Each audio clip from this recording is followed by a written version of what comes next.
Morning, dear students. This is Dr. Nancy Karyar, Department of Prosthodontics, Index Institute of Dental Sciences. Today, I am going to present a lecture on principles and objectives of complete denture impression.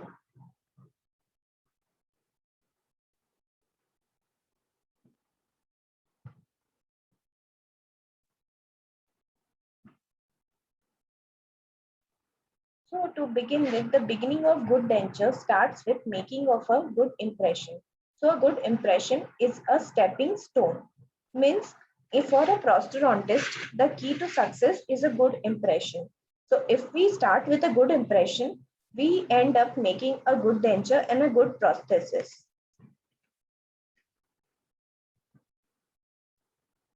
Defining impression as an impression is defined as an imprint or negative likeness of the teeth or edentulous areas where the teeth have been removed, made in a plastic material which becomes relative hard or set while in contact with these tissues. Impression may be made of full complements of teeth or areas where some teeth have been removed or in mouth from which all the teeth have been removed. This definition is according to the glossary of prosthodontics. And one more definition is according to the glossary of prosthodontics, that is of the latest version. A complete denture impression is a negative registration of the entire denture bearing, stabilizing, and border seal areas present in the edentulous mouth. Complete denture. So we are coming to the complete denture. So if we talk about complete denture, it is defined as a removable dental prosthesis that replaces the entire dentition and associated structures of the maxilla or mandible. Now coming to the principles of impression making. If there are 10 principles of impression making, if we talk about the principles of impression making, and if we follow them thoroughly, we end up with a good impression. So coming to the first part of impression making, that is uh, examining the tissues of the oral tissues, or examining the tissues of mouth. That is, the oral tissues must be healthy. Then the impression should include all of the basal seat within the limits of health and function of the supporting and limiting tissues. Third, the border must be in harmony with the anatomical and physiological limitations of the oral structures. Physiological type of border molding should be performed. Now, what is border molding? Border molding, the purpose of border molding. If we talk about the purpose of border molding, the border molding is done for obtaining the retention of impression or retention in the complete denture. Then coming to the fifth principle of impression making, sufficient space should be provided within the impression tray for the selected impression material. Then the impression must be removed from the mouth without damaging the mucosa. The mucosa is a vital structure in the oral cavity, so we should preserve, always keep in mind the mucosal health, or the surrounding tissues like the buccal mucosa, the floor of the mouth, or the tongue, or the palate, and various structures present in the oral cavity. Then, talking about the pressure, selective pressure should be applied on the basal seat during impression making. Then there should be a guiding mechanism should be provided for correct positioning of the tray within the mouth. Like talking about the correct positioning of the tray within the mouth, that is, the tray should be present and positioned in the midline and checking the midline of the mouth. Hence, the impression obtained will have a midline and leading to a successful prosthesis. The tray and impression material should be of dimensionally stable materials. That is, after obtaining the impression, the material should be dimensionally stable. Otherwise, if it will not be stable, then we will lead to shrinkage or expansion of the impression, which will lead to a defective or faulty prosthesis. The external shape of the impression should be similar to the external form of complete denture.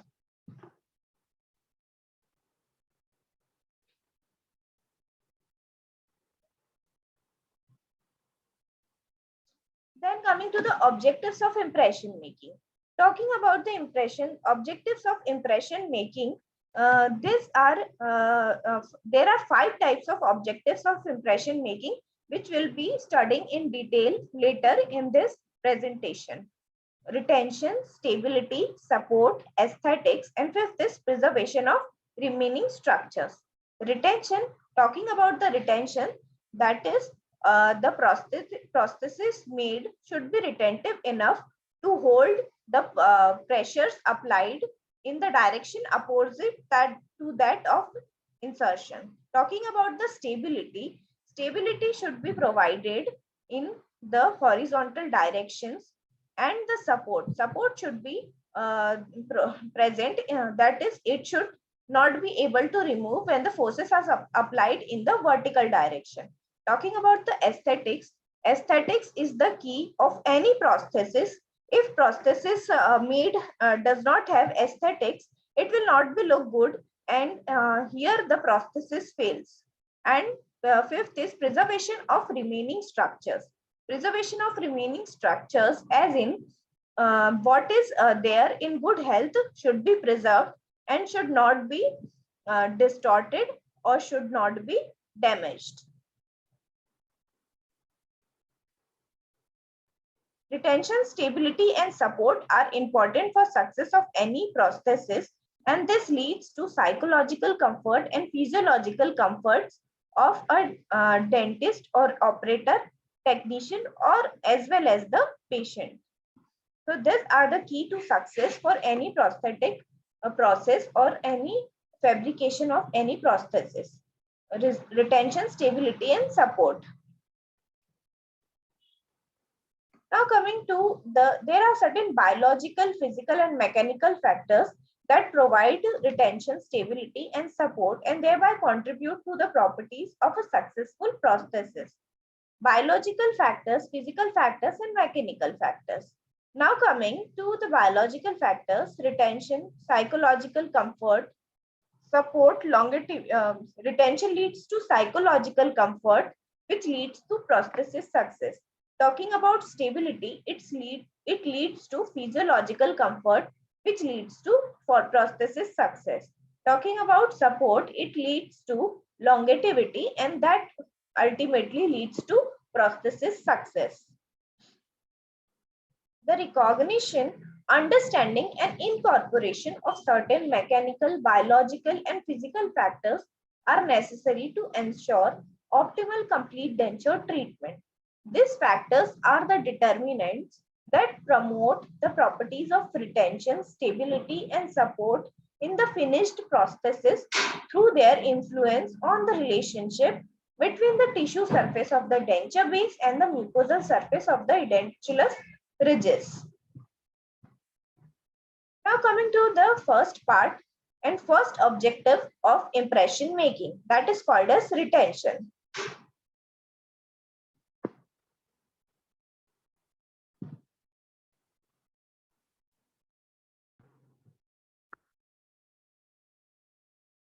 So talking about the first part and first objective of impression making, that is retention. Retention. It is defined as that quality inherent in the prosthesis which resists the force of gravity, adhesiveness of foods, and the forces associated within the opening of the jaws. Retention is the ability of the denture to withstand displacement against its path of insertion. Complete denture retention is the resistance to displacement of the denture base away from the ridge. Retention is the inherent quality of prosthesis which resists its removal along its path of insertion. The force of gravity, adhesiveness of foods, and forces associated with opening of jaws tend to remove the prosthesis and affect retention. So basically, retention is the key to success of any prosthesis, as it is that quality which helps to withstand displacement against its path of insertion. So if we apply forces in the direction opposite to that of insertion and the denture is not able to be removed, then it is called as retentive denture. or retentive prosthesis.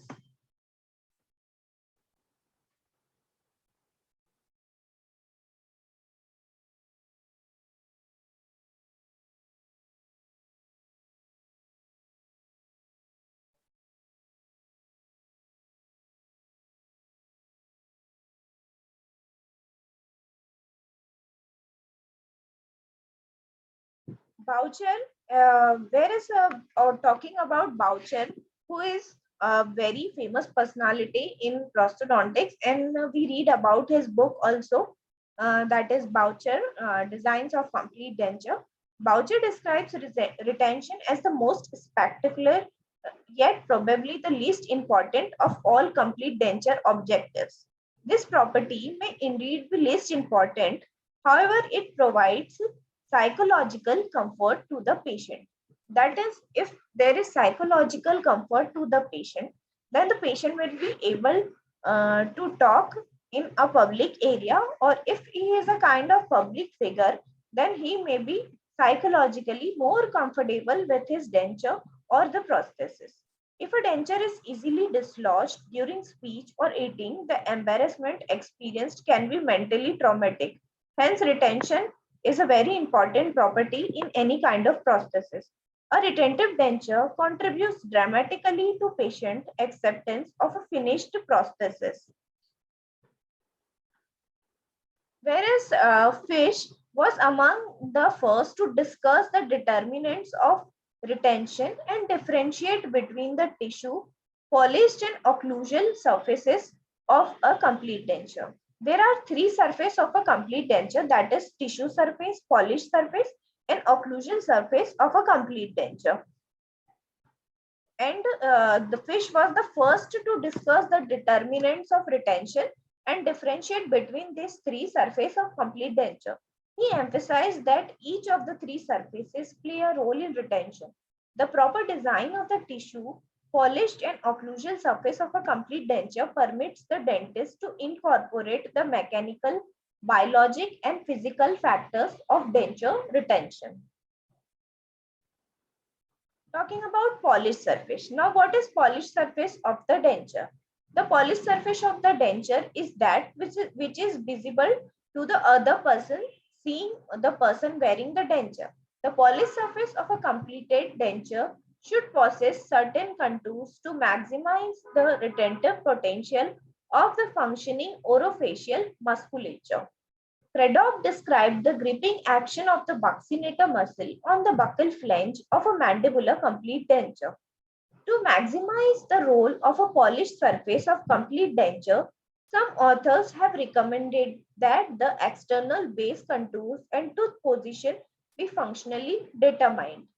Proper contour and design of the polished surface should harmonize with the function of the tongue, lips, and cheek to effect a seating of a denture. That is, if the contours are proper and the design of the polished surface should harmonize with tongue, lips, and cheek to effect a seating of the denture. That is, if tongue or lips or cheeks pressure is not recorded properly, then the denture will not be able to seat properly. Occlusal surface. Talking about the occlusal surface, it is also very important in providing retentive prosthesis. Schorschler and Fish believe that a balanced functional occlusion is critical in promoting denture retention. For example, if we say a prosthodontist is a master and he has mastered the art of making complete denture, that is balanced complete denture. The denture which has balancing along with aesthetics and other properties like retention, stability, and support. Regardless of the occlusal scheme chosen, the occlusion must be free of interferences. That is what I was talking about. And I was telling about that it should be a balanced denture. Balanced denture means that must be free of interferences within the functional range of movement of the patient to avoid dislodging forces. Position of the teeth within arch and the level and inclination of the occlusal plane are important in maintaining a stable retentive prosthesis. Now coming to the tissue surface. Tissue surface is that surface which directly comes in contact with the oral tissues or oral mucosa. Several biological and physical factors have been described as determining the relationship of the tissue surface of the denture base to the underlying under provide optimal retention. The most commonly listed factors of retention include adhesion, cohesion, tissue contact, peripheral border seal or peripheral border seal, which I was talking about. It is obtained by a thorough border molding at the time of secondary impression or the impression.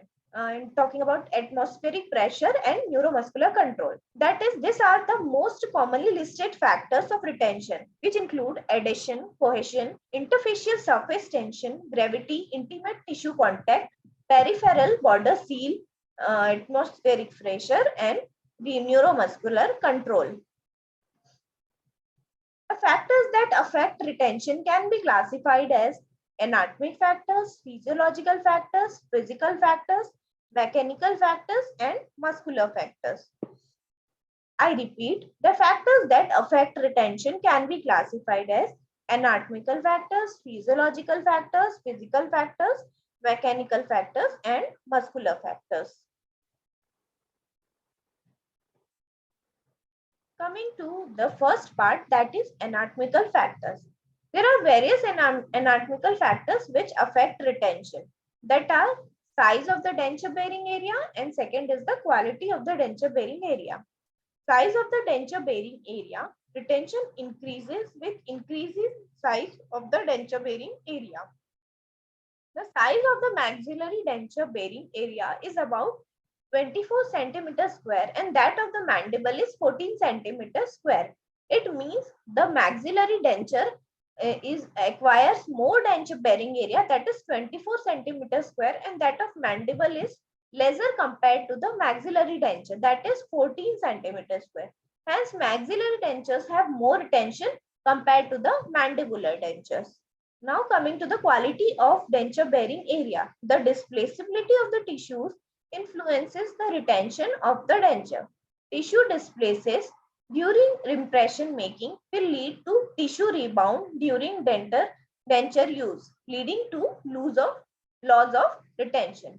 Tissue displaced during impression making will lead to tissue rebound during denture use, leading to loss of retention. So if we apply a proper impression technique or a selective pressure or a proper impression technique, then we obtain a proper tissue recorded in the impression. So if the tissues are displaced while recording the impression, then it will rebound when the denture is when the patient wears the denture. That will lead to the loss of retention and lead to a loose complete denture or loose prosthesis, hence a faulty prosthesis. This is the maxillary denture bearing area, that is 24 centimeters square, and mandibular denture bearing area, that is 14 centimeters square. As we can see in the picture, it is clearly shown that maxilla has more denture bearing area as compared to the mandible. Now coming to the physiological factors. Physiological factors include, first is saliva. The viscosity of saliva determines retention. If the saliva is scanty or of thick or of mucus quality, then there will be less retention. Thick and ropey saliva gets accumulated between the tissue surface of the denture and the palate, leading to the loss of retention. Thin and watery saliva can also lead to compromised retention. Therefore, that should be a mixed type of saliva for the proper retentive property. The average flow of saliva is 150 milliliter per minute. Saliva has glycoproteins which are called as mucins. The mucins are mucin 2, 5A, 7, etc. These mucins are responsible for the stringiness of the saliva, which is called as Spink-Barrett. Cases with ptylism can lead to gagging, and in patients with xerostomia, dentures can produce soreness and placement against its path of insertion. If there is a lack of saliva, that is a condition called as xerostomia, then there is more soreness from the denture since there is more abrasion between the denture and the tissue, and it creates ulcer and soreness. Therefore, it is very difficult difficult for the fabrication of denture in a xerostomic patient, and it's a very challenging act for the prosthodontist.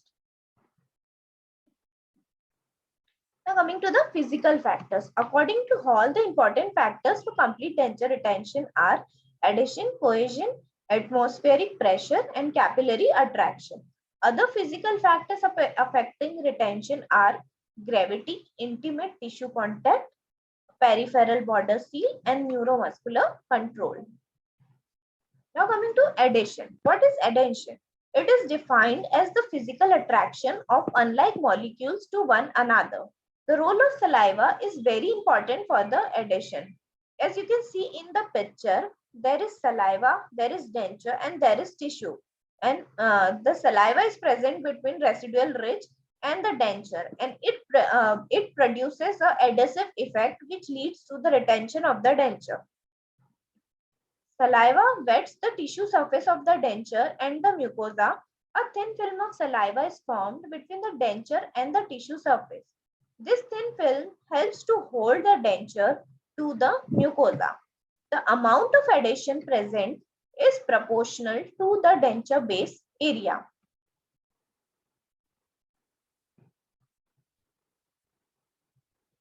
Now coming to the cohesion. It is defined. What is cohesion? It is defined as the physical attraction of the molecules for each other. That is, if saliva is present between residual ridge and denture, and the cohesiveness, both particles become cohesive, produce a cohesive effect towards each other, and produce a retentive effect for the denture. The cohesive forces act within the thin film of the saliva. The effectiveness of these forces increase with increasing denture bearing area. Watery serous saliva can form a thinner film and is more cohesive than thick mucous saliva. The cohesive force acts within the thin film of the saliva. That is, the effectiveness of this force increase with increasing denture bearing area. That is, the cohesive forces are more effective in maxillary as compared to the mandibular area. Watery serous saliva can form a thinner film and is more cohesive than thick mucous saliva. Now coming to interfacial surface tension. What is interfacial surface tension? The tension or resistance to separation possessed by the film of liquid between two well-adapted surfaces. These forces are found within the thin film of saliva, separating the denture base from the tissues. These forces are found within the thin film of saliva, separating the denture base from the tissues. This film of saliva tends to resist the displacing forces which tend to separate the denture from the tissues. It plays a major role in the retention of a maxillary denture. It is totally dependent on the presence of air at the margins of liquid and solid contact. Liquid-air interface. It plays a major role in the retention of a maxillary denture. It is totally dependent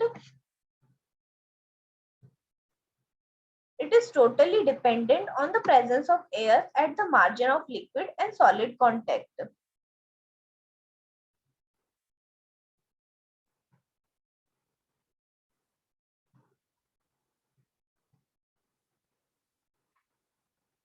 Interfacial surface tension. Interfacial surface tension is the tension or resistance to separation possessed by the film of liquid between two well-adapted surfaces. And this definition is according to the glossary of prosthodontists. These forces are found within the thin film of saliva separating the denture base from the tissues. This film of saliva tends to resist the displacing forces which tend to separate the denture from the tissues. It plays a major role in the retention of a maxillary denture. It is totally dependent on the presence of air at the margins of liquid and solid contact. That is called as liquid-air interface. Take two glass slabs. For example, we can see the interfacial surface tension as An example, by take two glass slabs and wash them in water and place one glass slab over the other. You may realize that the glass slabs are stuck together and it is difficult to move them apart or separate them. Now place the slabs underwater. You will realize that the glass slab can be easily separated. This is because there is no liquid air interface underwater. Hence, there is no surface tension. This is the best example to explain the interfacial surface tension. This phenomenon is noticeable in mandibular dentures where there is excess saliva. As there is excess saliva along the borders of a mandibular denture, there is minimal interfacial surface tension. This phenomenon is noticeable in mandibular dentures where there is excess saliva. As there is excess saliva along the borders of a mandibular denture, there is minimal surface tension. This is what I was explaining about in the last slide.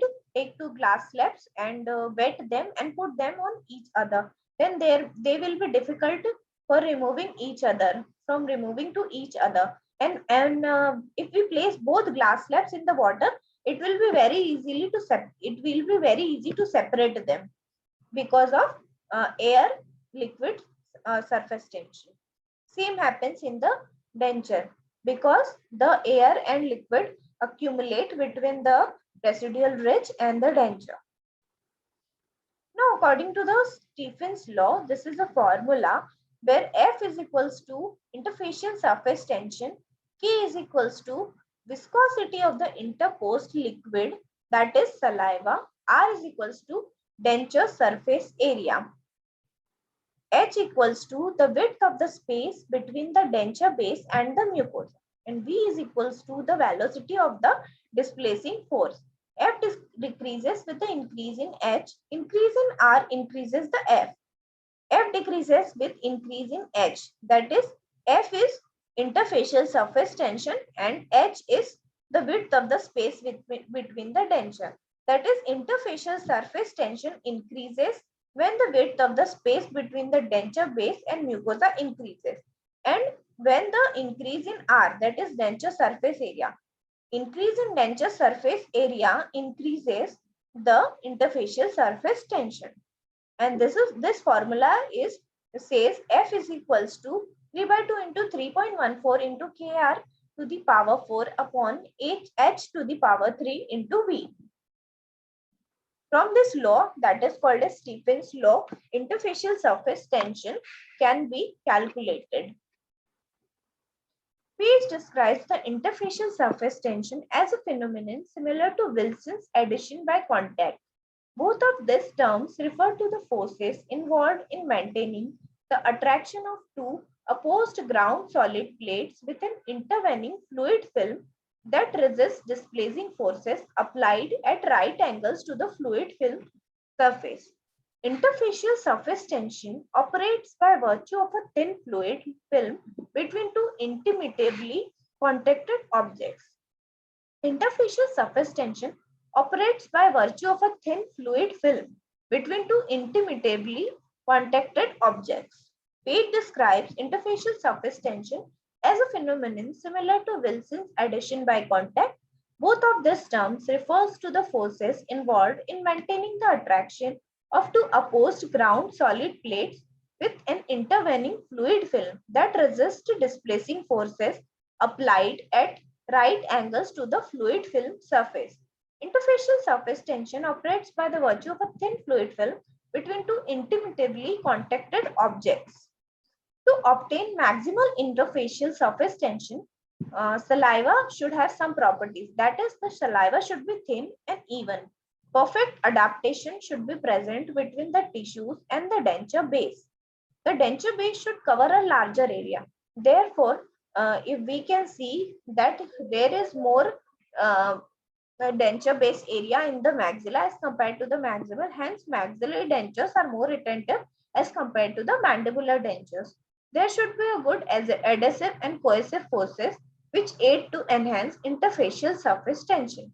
To obtain maximum interfacial surface tension, saliva should be thin and even. Perfect adaptation should be present between the tissues and the denture base. The denture base should cover a larger area. There should be a good adhesive and cohesive forces which aid to enhance interfacial surface tension. Now coming to capillary attraction or capillarity. What is capillarity?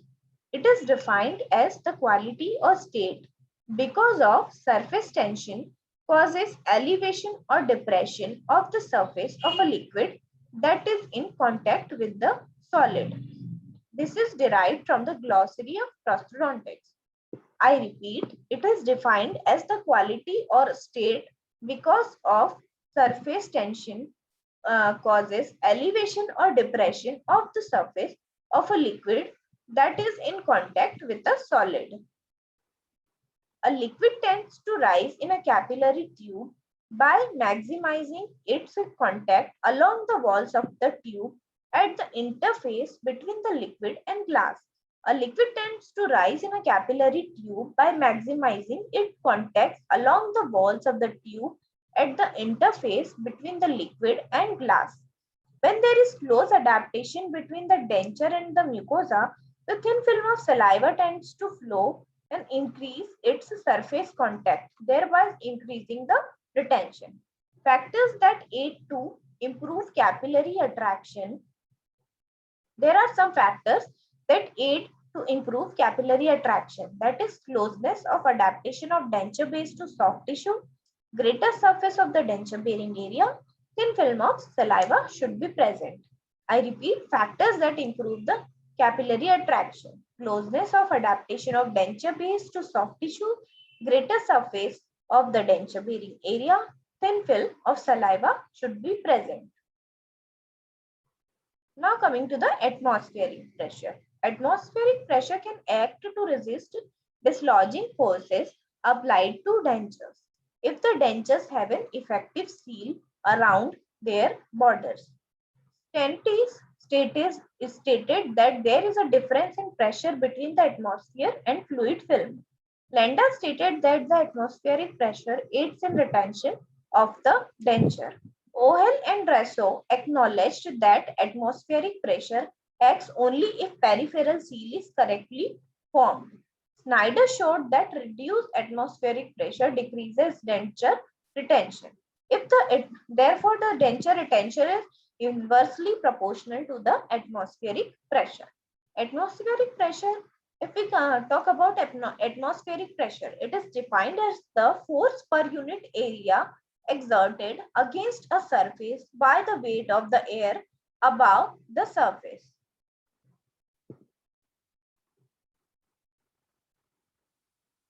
Atmospheric pressure is defined as the force per unit area exerted against a surface by the weight of the air above that surface. Atmospheric pressure is inversely proportional to the denture retention. Now talking about the applied physics of the atmospheric pressure. The denture is attached to periosteum in the same manner as a suction cup is attached to with windshield of a car through a force of atmospheric pressure. The denture is attached to mucoperiosteum in the same manner as the suction cup is attached to a windshield of a car through the force of atmospheric pressure. The working face of the suction cup has a curved surface. When the center of the suction cup is pressed against a flat, non-porous surface, the volume of the space between the suction cup and the flat surface is reduced, which causes the air between the cup and the surface to be expelled past the rim of the circular cup. This whole phenomenon is explained in the figure.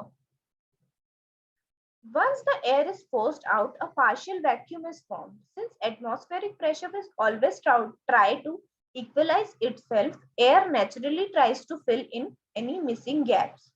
This pressure pushes against the air outside of the suction cup. Once the air is forced out, a partial vacuum is formed. Since atmospheric pressure will always try to equalize itself, air naturally tries to fill in any missing gaps. This pressure pushes against the air outside the suction cup. Since it cannot penetrate the suction cup surface, it forces it instead against the flat pieces of glass. If air can pass under the edges of the suction cup or through the surface, the seal will break and the suction cut will fall off. A denture cannot be distorted like a suction cup, but oral mucosa can be. When a force is exerted perpendicular to and away from the basal seat of a properly extended and fully seated denture, pressure between the prosthesis and basal tissues drop below the ambient pressure, resisting displacement. When a force is exerted perpendicular to and away from the basal seat of a properly extended and fully seated denture, pressure between the prosthesis and basal tissues drops below the ambient pressure, resisting displacement. Retention due to atmospheric pressure is directly proportionate to the area covered by the denture base. I repeat, retention due to the atmospheric pressure is directly proportionate to the area covered by denture base. For atmospheric pressure to be effective, the denture must have a perfect seal around its entire border. Now, perfect seal is created by a perfect border molding, which is done at the time of secondary impression. Proper border molding with physiological selective pressure techniques is essential for taking advantage of this retentive mechanism. Hence, retentive mechanism is obtained at the time of border molding and secondary impression. Thus, atmospheric pressure could only operate by way of a pressure difference that is beneath the denture. There must be a lower pressure and the full effect could only be felt if there were a vacuum there. Thus, atmospheric pressure could only operate by way of a pressure difference that is beneath the denture. There must be a lower pressure and the full effect could only be felt if there were a vacuum there. The retention thus generated is an emergent property arising only because of the pull of the displacing forces and the consequent displacement. The retention thus generated is an emergent property arising only because of the pull of a displacing forces and consequent displacement.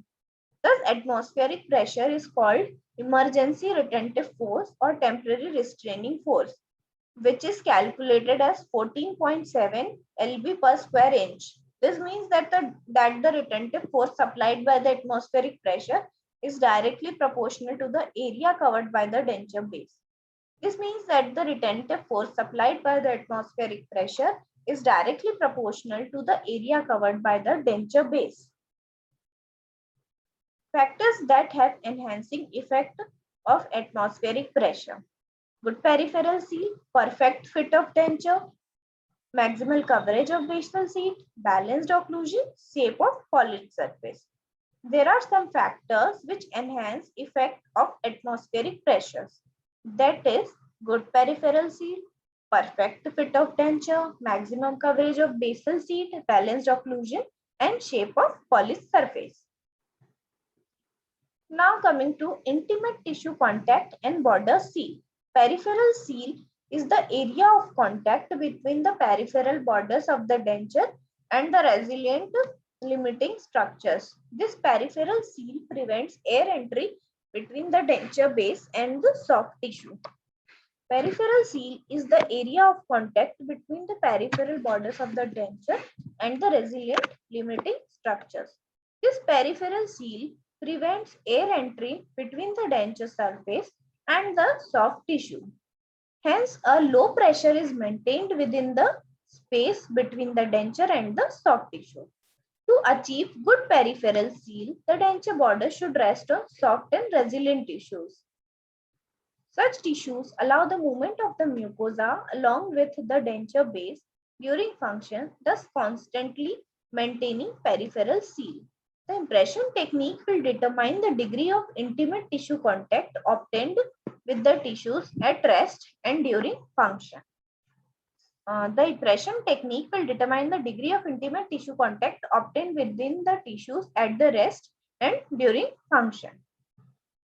Now coming to neuromuscular control. This is also a very important factor in maintaining retention. Neuromuscular control refers to the functional forces exerted by the musculature of the patient that can affect retention. Now, these factors differ and vary from patient to patient. Neuromuscular control refers to the functional forces exerted by the musculature of the patient that can affect retention. This is primarily a learned biological phenomenon. Certain characteristics can be incorporated into the external contours of the denture base to promote neuromuscular control. There is a there is a balance between the forces acting from the buccal musculature and the tongue. This is primarily learned biological phenomenon. Certain characteristics can be incorporated into the external contours of the denture base to promote neuromuscular control. There is a balance between the forces acting from the buccal musculature and the tongue. This balance is obtained in the neutral zone. Hence, the artificial teeth should be arranged in the neutral zone to achieve the best retention possible. Therefore, in cases of resorbed ridge, like if the mandibular ridge is completely resorbed, we apply a technique called neutral zone technique to obtain the property of retention. There is balance between the forces acting from the buccal musculature and the tongue, and this is obtained by the neutral zone technique. Hence, the artificial teeth should be arranged in neutral zone to achieve the best retention possible. The occlusal plane should be parallel to the residual ridge and divide the interarch space equally. This is explained the posterior teeth arrangement in the neutral zone in order to prevent the action of musculature destabilizing forces on the denture. Now talking about mechanical factors. That were the anatomical factors. Now talking about mechanical factors. Mechanical factors include undercuts, magnetic forces, suction chambers and suction discs, denture adhesives, retentive springs. I repeat, undercuts, magnetic forces, suction chambers, suction disc, denture adhesiveness and retentive springs. Undercuts. Unilateral undercuts aid in retention while bilateral undercut will interfere with denture insertion and require surgical correction. Magnets. Magnets were first brought into use in dentistry as jaw implant magnets to retain dentures by Behrman 74 and Engen in 1955. Magnets were first brought into use in dentistry as jaw implant magnets to retain dentures by Behrman and Engen in 1955. However, there were poor early adoption due to low force and high cost. With the advent of new rare earth magnets, which showed higher force and low cost, use of magnets gained popularity in denture retention. Advantages of use of magnets in denture retention include easy placement, predictable constant retentive forces, levels exhibited multidirectional, their action tissue and bone via frictionless mechanism, reduced patient discomfort and good biocompatibility. Advantages. There are some advantages as well as disadvantages of magnet use. Advantages are in denture retention that include easy placement, predictable constant retentive forces, levels exhibited multidirectional, their action tissue and bone via frictionless mechanism, reduced patient discomfort and good biocompatibility. These are some pictures showing the placement of magnets in the complete denture.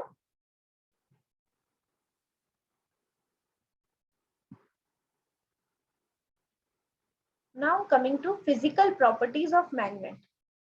What are the physical properties of magnets? Magnets attract iron in iron containing alloys. They possess magnetic field around them which run north pole to south pole. On free suspension, magnets reorient in north-south direction. With a change in the medium, change is observed in the magnetic pole and the flux density. Unit of flux density is Tesla. Field strength of a magnet is inversely proportional to the square of the distance between the source and the object. Field strength of a magnet given by Fa is equals to force of attraction upon repulsion. Field strength of a magnet is given by F is equals to force of attraction upon repulsion. Flux density of a magnet is directly proportional to the size of the magnet. Magnets lose property even on mild heating. That is, if a magnet is heated, it loses its property of magnetic attraction. Hence, an exothermic reaction of acrylic can produce a significant decrease in magnetic power.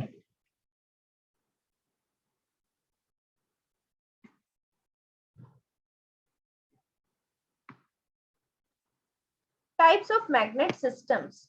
Conventional systems. Conventional magnets came into use in the year 1953. Commonly used magnet systems were of aluminium, nickel, cobalt, and platinum cobalt ferrite systems. Rare earth magnet, samarium cobalt system. Introduced in the year 1965, this system is known for its superior magnetic properties. They are usually small in size with increased performance. They show almost complete resistance to demagnetization. They are permanent magnets. They are available in isotropic form as sintered materials with increased thermal stability. Neodymium iron boron system. This system of magnets exhibits the highest energy per unit volume. Bonded materials are usually of the isotropic forms and sintered materials are anisotropic. They have high strength but poor working temperature. They show slow corrosion resistance than samarium and hence requires copings. Properties of rare earth magnets. Magnetic property. Magnetocrystalline anisotropy leads to an increase in size in a decreased volume. This property allows single crystals to be preferentially aligned in one direction and hence there is an increase in force of magnetism. For dental applications, small magnets are sufficient. Due to their size, they are called as inachus magnets. Coercivity property. The property of a magnet by which it resists demagnetization is known as coercivity. It is attained by an innate property and manufacturing process. Biocompatibility of magnets. Magnets should be evaluated for both effect of static magnetic field and cytotoxicity. Tutsui in 1979 evaluated corrosion resistance of samarium cobalt magnet and observed equivalent corrosion resistance of a dental casting alloy but reduced acid resistance and no cytotoxicity.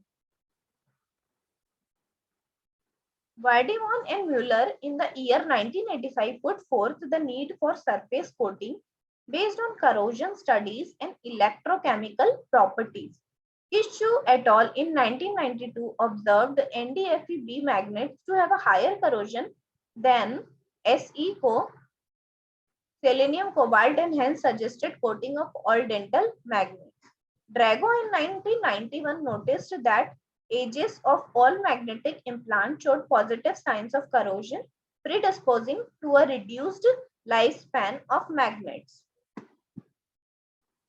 This is a table which described cell culture studies on biocompatibility of magnets. In 1980,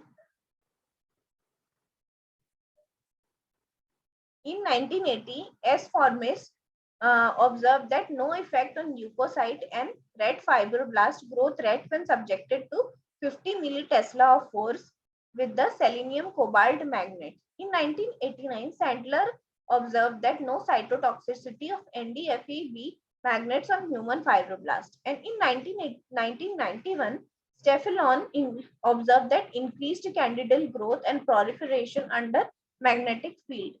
In 1993, McDonald observed increased proliferation and fibrosis under SM-Co magnets. SM-Co magnets. Human studies on biocompatibility of magnets in 1965, which men observed that no calcium increase in urine, and in 1984, Kawata observed that no increase in calcium in citric acid. In 1994, Vondermark observed that no detrimental effect, and in 1992, Salit observed no effect on buccal mucosa blood flow. 1962, now some animal studies were conducted on biocompatibility of magnets. In 1962, Toto et al. Observed that platinum cobalt ferrite magnets in dog mandible show no cytotoxicity. In 1979, Cerny observed that adverse effect on blood cells were produced by selenium cobalt magnets, but no effect were observed on surrounding tissue. In 1980, Cerny observed no effects on dental tissues were observed up to 95 millitesla. In 1991, Olte observed no effect of titanium-coated selenium cobalt implants.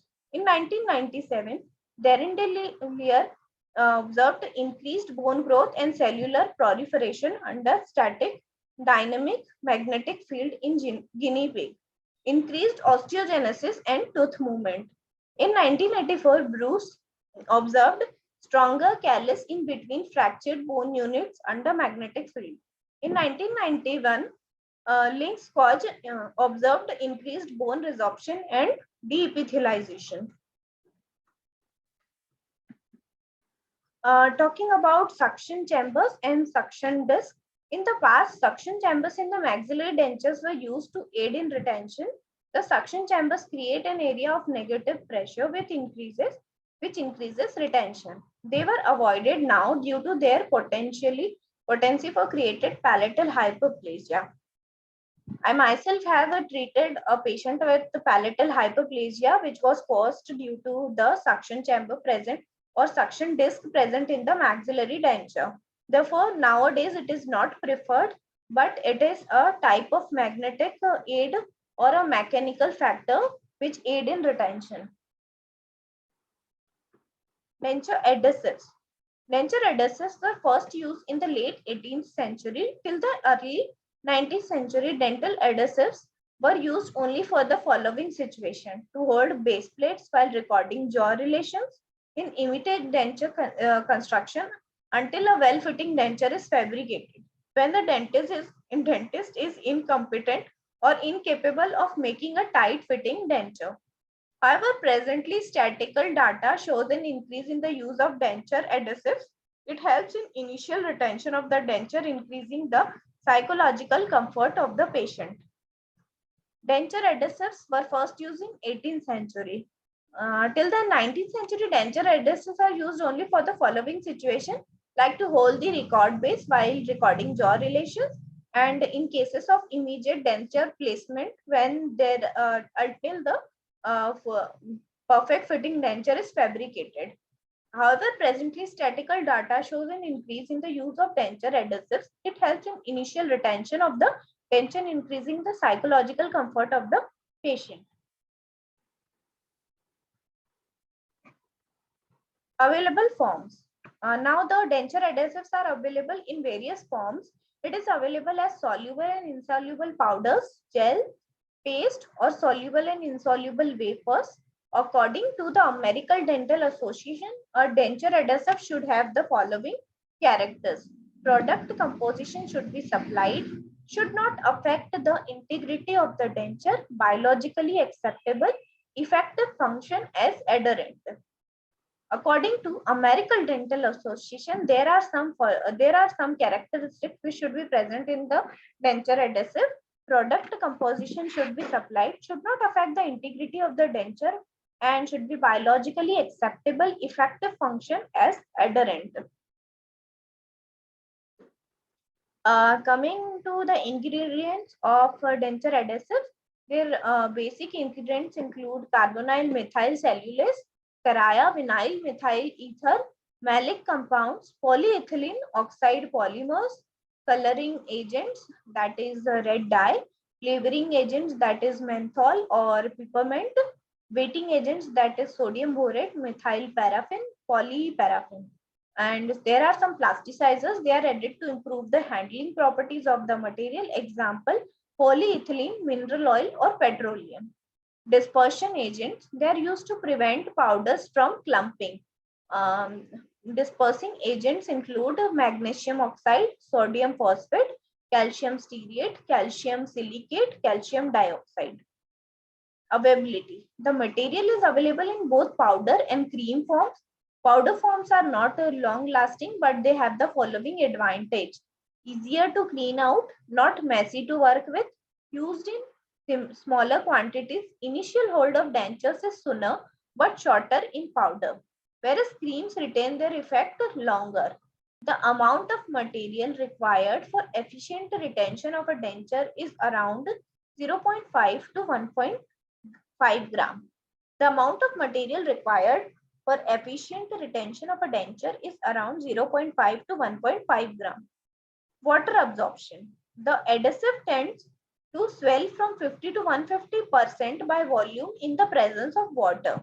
Water absorption of the adhesive results in the formation of anions that are attracted to cationic proteins in the mucous membrane, producing stickiness. This is the main mechanism of working of a denture adhesive.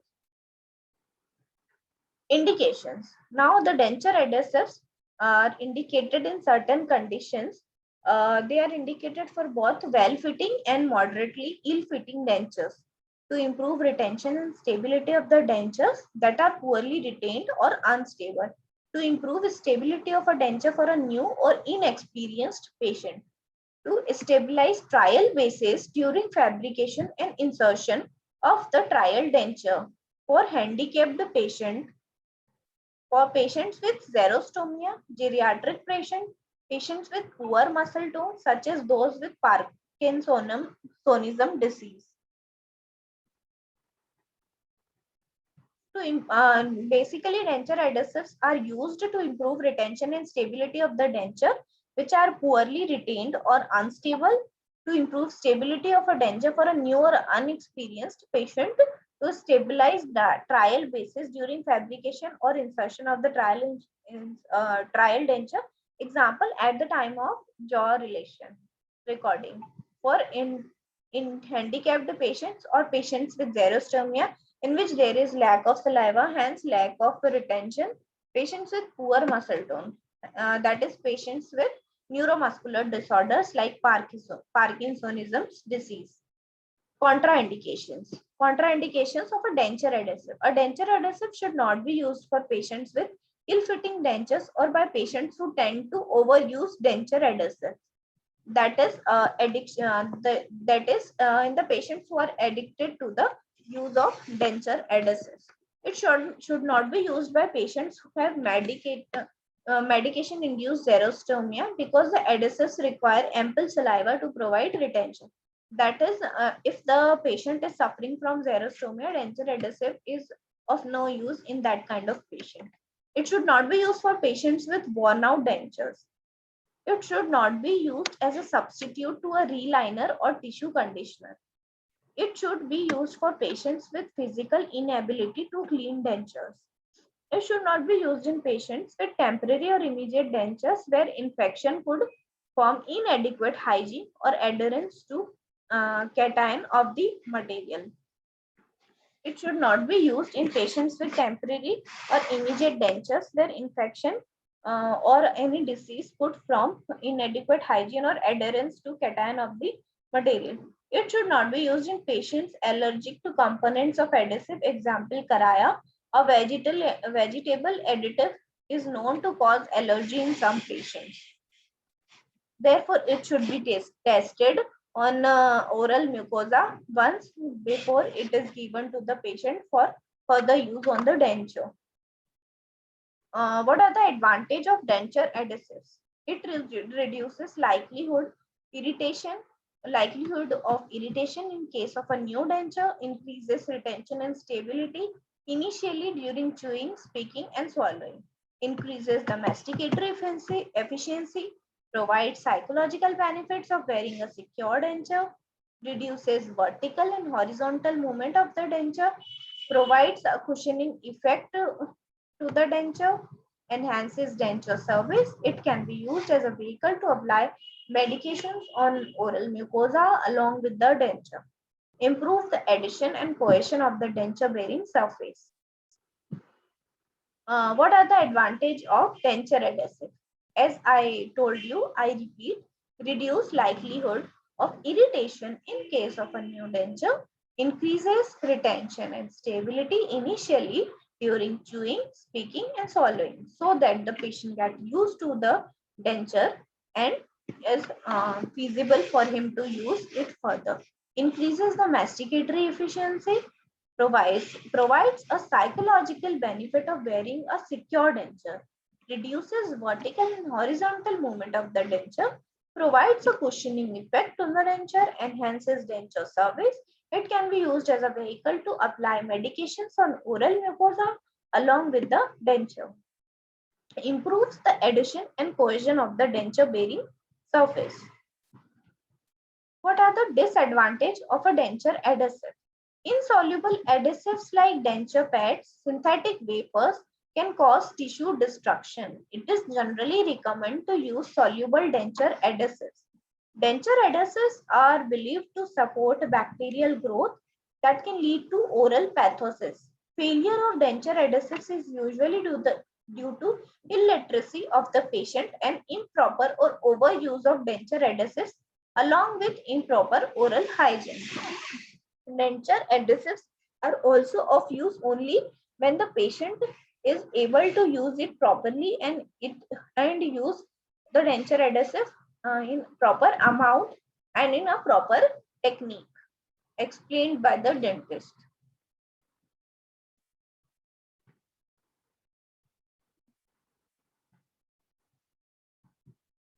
Now, what is the procedure of using a denture adhesive? The denture must be thoroughly cleaned prior to the application of a material. The technique of application varies according to the available form of the material. For example, we begin with the powder form. Powder form denture adhesive. The processes should be moistened. Even coating of the adhesive is sprayed on the tissue surface of the denture. Excess material is wiped away. If patient has inadequate saliva, the denture must be moistened before insertion. And if there is adequate amount of saliva, there is no need for the denture to be moistened before insertion. Now coming to cream form, it can be applied using two approaches. First approach, thin beads or drops of adhesive are placed along the depth of the dry denture in the incisor and molar regions. In the maxillary unit, an anterior posterior bead should be applied along the mid-palatine groove. Thin bead or drops of adhesive are placed along the depth of the dry denture in the incisor and molar region. I repeat, incisor and molar region. In the maxillary unit, an anterior posterior bead should be applied along the mid-palatine groove. Second approach. Small drops or masses of cream are placed at 5 mm intervals throughout the tissue surface of the denture prior to insertion. Small drops or masses of cream are placed at 5 mm intervals throughout the tissue surface of the denture prior to insertion, as shown in the figure given below.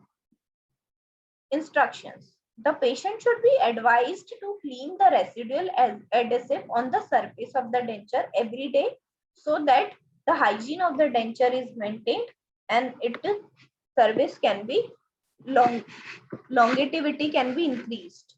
As usual, the denture should be soaked in water or medicinal solution overnight. If the denture is soaked overnight, the adhesive absorbs more water and becomes more soluble. It can be easily rinsed away the next morning. Rinsing the denture in hot water and scrubbing with a brush is sufficient to remove the adhesive on the denture. Adhesive can be removed from the alveolar ridge by washing with warm water and then firmly wiping with a piece of gauze. And the patient should be recalled annually to check if a proper use of denture adhesive is made or not. Denture adhesive improves patient's acceptance, comfort, and function.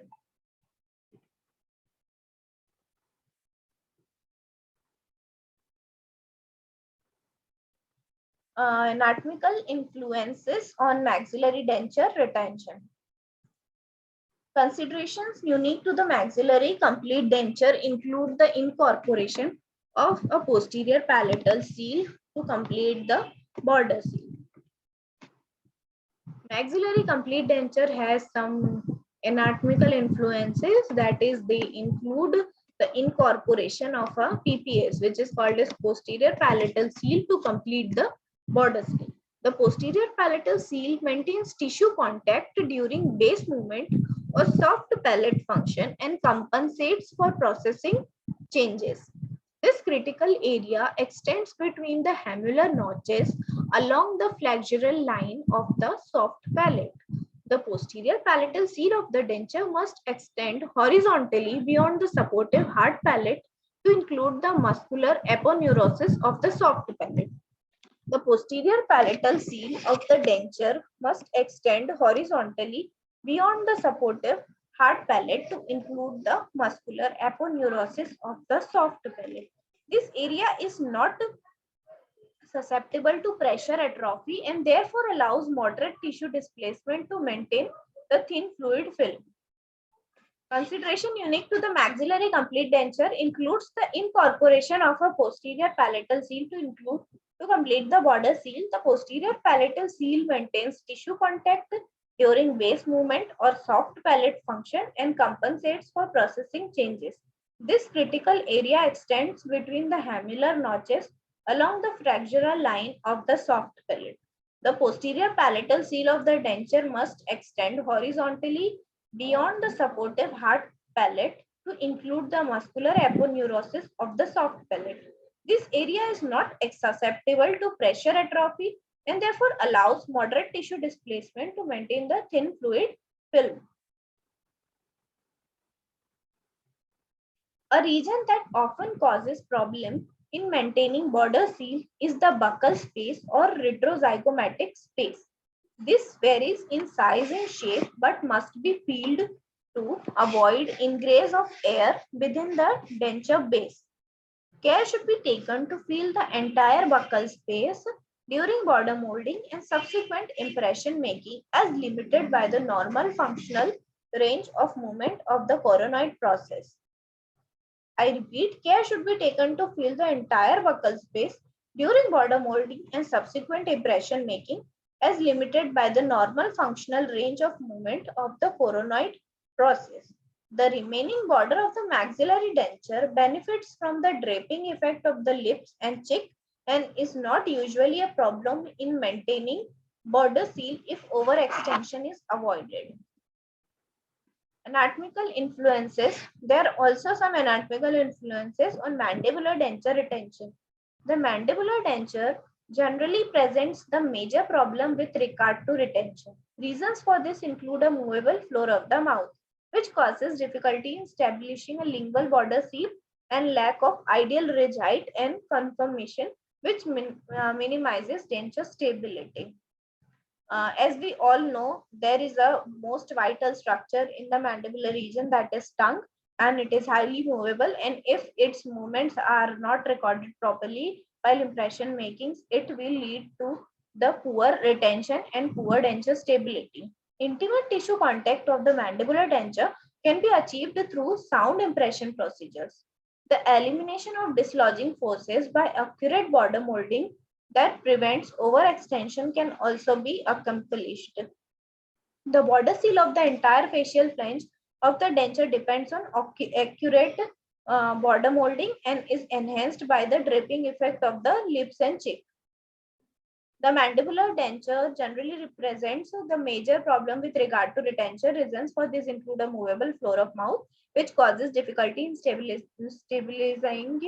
stabilizing a lingual border seal, and lack of ideal ridge height and conformation, which minimizes denture stability. Intimate tissue contact of the mandibular denture can be achieved through sound impression procedures. The elimination of dislodging forces by accurate border molding that prevents overextension can also be accomplished. The border seal of the entire facial flange of the denture depends on accurate border molding and it enhanced by the draping effect of the lips and cheeks. Special special attention to the triangularis muscle, which attaches in the region of mandibular buccal frenum, and the mantilis muscle, which may be active in the region of labial flange, should accompany any border molding procedure. I repeat, special attention to the triangularis muscle, which attaches in the region of mandibular buccal frenum, and the mantilis muscle, which may be active in the region of labial flange, should accompany any border molding procedure. A slight posterior seal may be necessary on the distal border.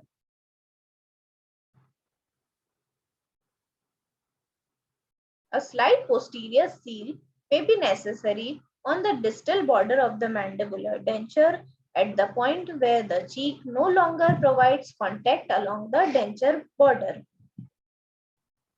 The denture base should cover the posterior extension of the firmly bound keratinized tissue of the pear-shaped pad that is called as retromolar pad. Craddock coined the term pear-shaped pad, which refers to the area formed by the residual scar of the extracted third molar and the associated retromolar papilla. This is a picture of a mandible where the various anatomical landmarks are marked. We can see the lingual sulcus, lingual frenum, pear-shaped pad, which is also called as retromolar pad, buccal sulcus, buccal shelf, lingual labial sulcus, labial frenum, buccal frenum. Beginning with the limiting structures, labial frenum, labial sulcus, buccal frenum, buccal sulcus, buccal shelf area, pear-shaped pad, which is called as retromolar pad, lingual sulcus, lingual frenum. Clinically, the pear-shaped pad is distinguishable by the lighter color and firmly bound nature of the overlying mucosa. Immediately distal to the area is the less keratinized, more resilient, and more vascular retromolar pad. It contains glandular tissue and a submucous layer that can tolerate a gentle posterior seal. Lemmy and Kroll suggest beading on this region at the junction of the pear-shaped and retromolar pad to ensure peripheral seal along the posterior denture border. Lingual mandibular anatomical influences. Now, I have read an article which influences on especially the anatomy of the lingual sulcus. And I took all the content of this presentation from that article, that is the anatomy of lingual sulcus or the alveolingual sulcus. Basically, it is called as alveolingual sulcus. The border seal along the denture extension of the lingual flange requires the border seal along the distal extension of the lingual flange requires an understanding of the anatomy and dynamic muscle physiology of the region. The posterolateral portion of the retromylohyoid curtain overlies the superior constrictor muscle, and the posteromedial aspect covers the palatoglossus muscle and lateral surface of the tongue. The inferior wall of the retromylohyoid fossa overlies the submandibular gland, which fills the gap between the superior constrictor and the most distal attachment of the mylohyoid muscle. Border molding must allow for the muscular function in this region. It is possible that medial pterygoid contraction could influence the contours of the distolingual flange by causing a bulge in the posterior wall of the retromylohyoid space. Adequate seal can be obtained by gently compressing the tissues of the lateral wall of retromylohyoid fossa lingual to the retromolar pad and tucking the distolingual flange laterally against the mucosa overlying the superior constrictor muscle superiorly and the loose connective tissue of the mandible inferiorly. The contour and inferior extension of the lingual flange are dependent on the action and anatomy of the mylohyoid muscle. The lingual flange slopes medially away from the mandible to allow for the action of mylohyoid muscle. This inclination also enhances the ability of the tongue to control the mandibular denture, providing a seating force to the denture. I repeat, this inclination also enhances the ability of the tongue to control the mandibular denture, providing a seating force to the denture. This is a mandibular anatomy shown in the picture. This includes masseteric notch, retromyeloid area covered by the black area, myeloid area, and sublingual crescent.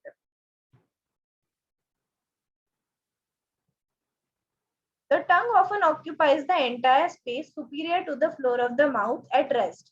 By contracting the lingual denture surface, it is able to promote a seal in this region and enhance retention. Accurate border molding and impression procedures ensure adequate border seal. Wedged anatomical model and diagram. This illustrate attachment and fiber direction of mylohyoid muscle. Cross-sectional diagram of mandibular denture indicates relationship of lingual flange to underlying mylohyoid muscle. Posteriorly, as a result of more vertical fiber direction, flange may be extended more inferiorly than in anterior. Dotted lines represent an activated mylohyoid muscle. Mandibular anterior lingual influences. The most difficult region in which to obtain a border seal is the anterior lingual border. The mylohyoid muscle acts anteriorly as well as posteriorly to raise the floor of the mouth, and the genioglossus muscle functions in the region underlying the lingual frenum. The superior fibers of the genioglossus muscle attach to the superior genial tubercles and function in depressing the body of the tongue. Activation of the inferior fibers of the genioglossus muscle serves to protract the tongue. According to Lawson, it is the action of the superior genioglossus muscles that pull the tip of the tongue posterior superiorly, depresses the central part of the tongue to form a concavity during bolus formation, and causes the anterior floor of the mouth to reach its most superior position. Several methods may be used to establish and maintain border seal throughout the functional range of movement of the anterior floor of the mouth. Some techniques recommend the horizontal extension of the anterior lingual flange sublingually. Here, the lingual flange is extended inferiorly to contact the highest level of the floor of the mouth. The flange can then be extended posteriorly to contact the sublingual folds and thereby establish a seal when the tongue is at rest and the floor of the mouth drops. Care is taken not to impinge on the submandibular or sublingual gland ducts. I repeat, care is taken not to impinge on the submandibular or sublingual gland ducts.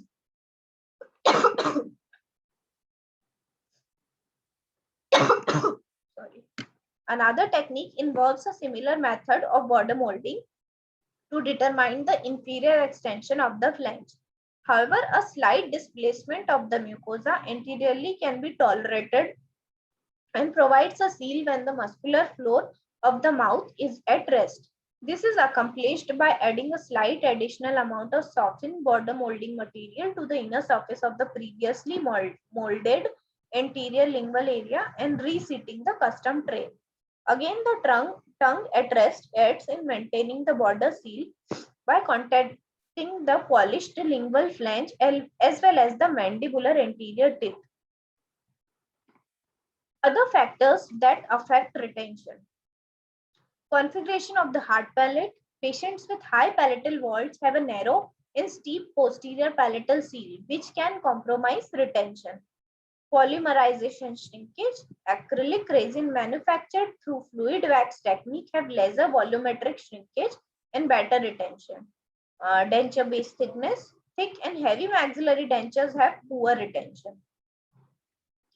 Now coming to the second factor, that is stability.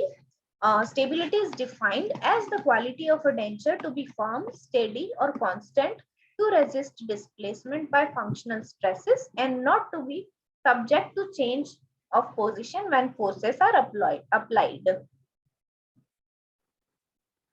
This is explained through diagram. Seating forces are applied, horizontal and muscle forces are applied, but the denture is still firm, steady, and constant to resist displacement by these forces, and hence it is stable, and this property is known as stability. Stability is the ability of the denture to withstand horizontal forces. I repeat, horizontal forces. It differs from retention In that, stability resists forces in the horizontal plane, whereas retention is the resistance to vertical dislodging forces. Stability ensures the physiological comfort of the patient, while retention contributes to psychological comfort. The lack of stability often makes ineffective the factors involved in retention and support. A denture that shifts easily in response to laterally applied forces can cause a disruption in the border seal or prevent the denture base from correctly relating to the supporting tissues.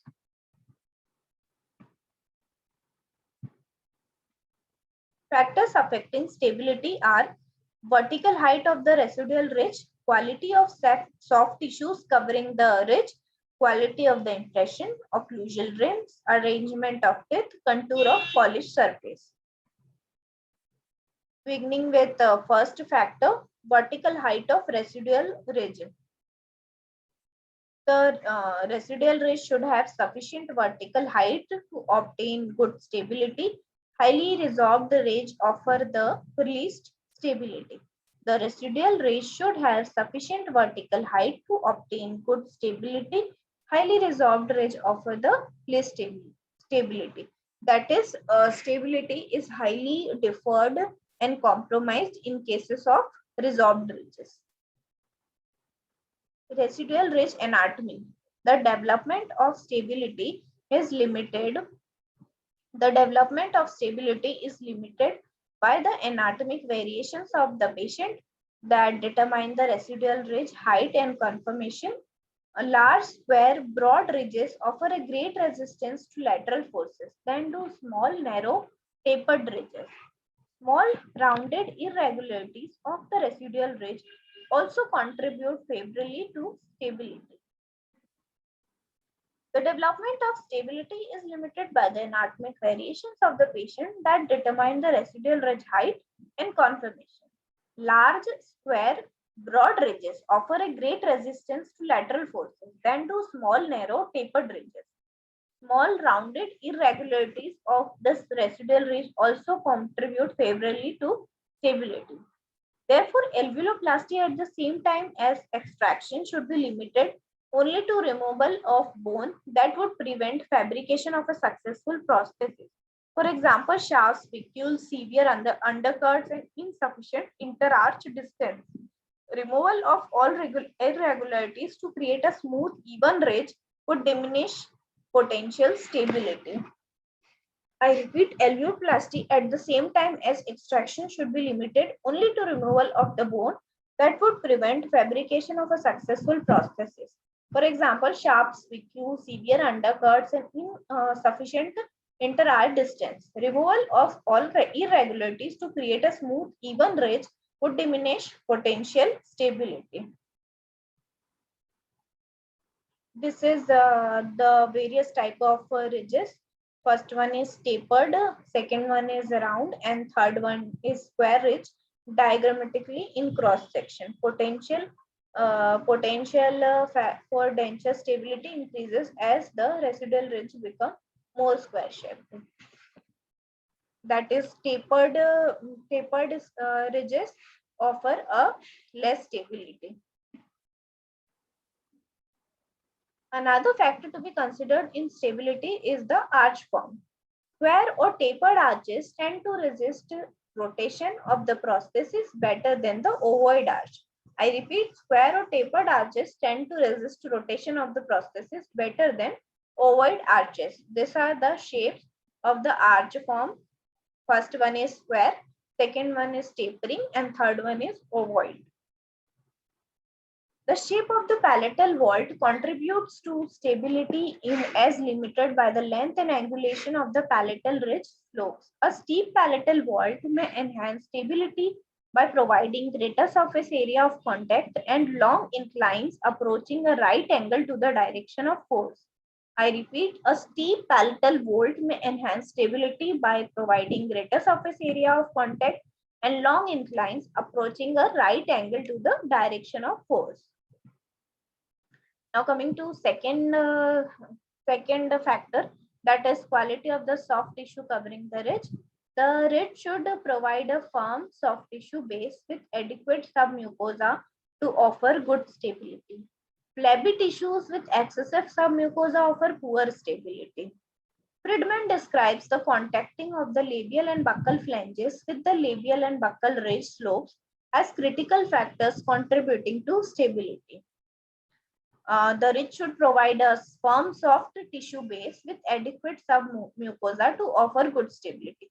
That is, if the soft tissue base is not firm and not adequate, this will lead to compromised stability. Flabby tissues with excessive submucosa also offer poor stability. Friedman describes the contacting of the labial and buccal flanges with the labial and buccal ridge slopes as critical factors contributing to stability. Adequate extension of the denture border is limited by movable tissues not only allows the establishment of border seal and coverage of maximum supporting area, but also provides maximum contact of the denture base with facial and lingual ridge slopes. The nature of the overlying soft tissue. The nature of the overlying soft tissues determines the potential of a given region in tolerating stress.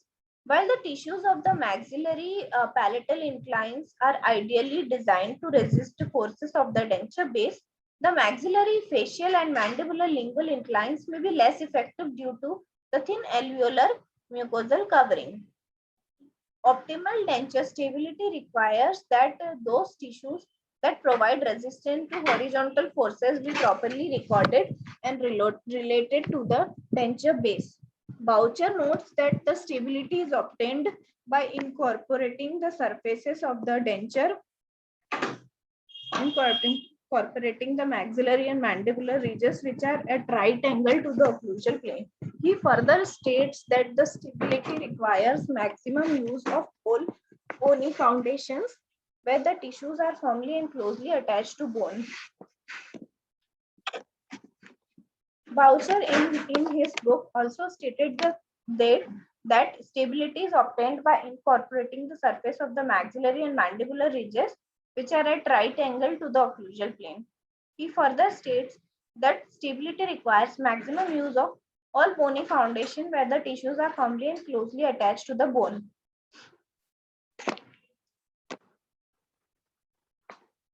Now coming to the third factor, that is quality of the impression.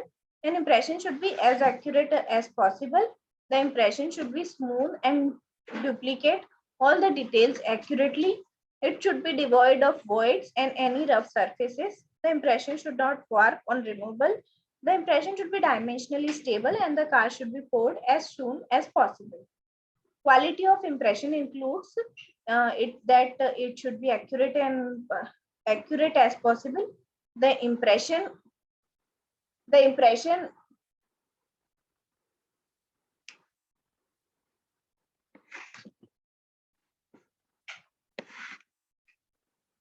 the impression surface should be smooth and duplicate all the details accurately. It should be devoid of voids and any rough surfaces. The impression should not warp on removal. The impression should be dimensionally stable and the cast should be poured as soon as possible. The impression. Now coming to occlusal plane. The occlusal plane should be oriented parallel to the ridge as shown in the figure, and the orientation of the occlusal plane is done at the time of jaw relation recording.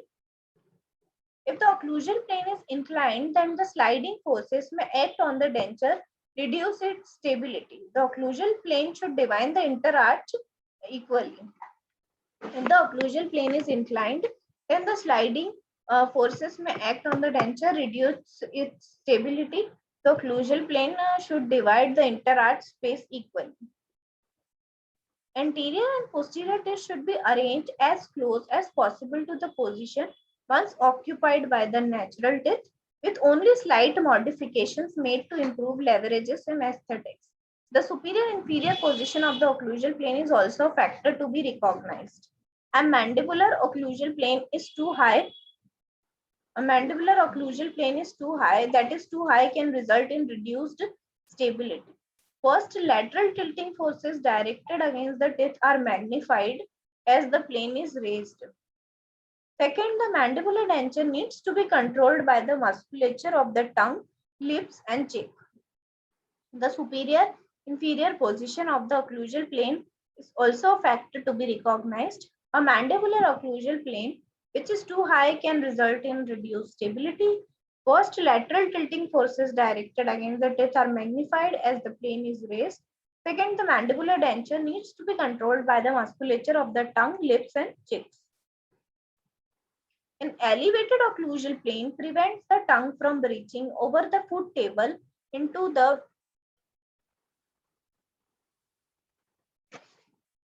An elevated occlusal plane prevents the tongue from reaching over the foot table into the buccal vestibule. An elevated occlusal plane prevents the tongue from reaching over the foot table into the buccal vestibule. This compromises stability and makes control of the food bolus and denture more difficult. A raised mandibular occlusal plane is usually present when the vertical dimension of occlusion is increased excessively. That is, if an correct video VDR is obtained. Various anatomical landmarks such as Stenson's duct and retromolar pad should be used to determine an acceptable level of the occlusal plane. As we all know, the mandibular occlusal plane is in the 2/3 of the retromolar pad. Bisecting the inter-ridge distance improves the mechanical disadvantage of the mandibular denture. But if excessive mandibular ridge resorption has occurred, the occlusal plane would be too low since less resorption usually occurs on the maxilla. This is explained in a tabular form. If the occlusal plane is too high, what will happen? It will force the tongue into new position, that is higher position. That leads to loss of tongue accuracy, which causes raise of floor of mouth, and an undue pressure is created on the border of the lingual flange, and then there is partial loss of border seal. An occlusal plane set slightly low causes no problems for denture patients. Therefore, a slightly low occlusal plane is acceptable, but not a higher occlusal plane. If occlusal plane is too low, it destabilizes the denture.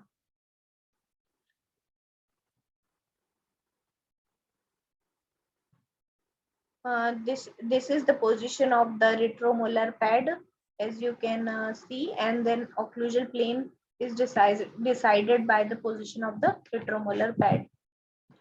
Then coming to the teeth arrangement, the position of the teeth and their occlusion play an important role in the stability of the denture. Balanced occlusion facilitates the even distribution of forces across the denture. As you can see, there is a sufficient balanced occlusion which is created in the denture by a correct teeth arrangement, which enhances the stability. Absence of balanced occlusion may produce unbalanced lever-type forces on any one side of the denture, leading to the loss of stability. The teeth in the denture should be arranged in the neutral zone. As I told you earlier, neutral zone is the zone where the forces of the lips, cheeks are neutralized and are physiologically not acceptable, and they does not cause any effect which may lead to the loss of stability. The neutral zone is defined as the potential space between the lips and cheeks on one side and the tongue on the other. Natural or artificial teeth in this zone are subject to equal and opposite forces from the surrounding musculature. This definition is taken from the glossary of prosthodontics. Harmony developed between the opposing occlusal surface also contributes to stability. Harmony developed between the opposing occlusal surface also contributes to stability. Regardless of the type of posterior tooth form or occlusal scheme used, the dentures must be free of interferences within the functional range of movement of the patient. The functional range of movement refers to the positions through which the lower jaw moves horizontally during normal speech, swallowing, and mastication. During both functional and parafunctional movements, the occlusal surface should not strike prematurely in localized area. Such contacts cause uneven stresses to be transmitted to the dentures during function.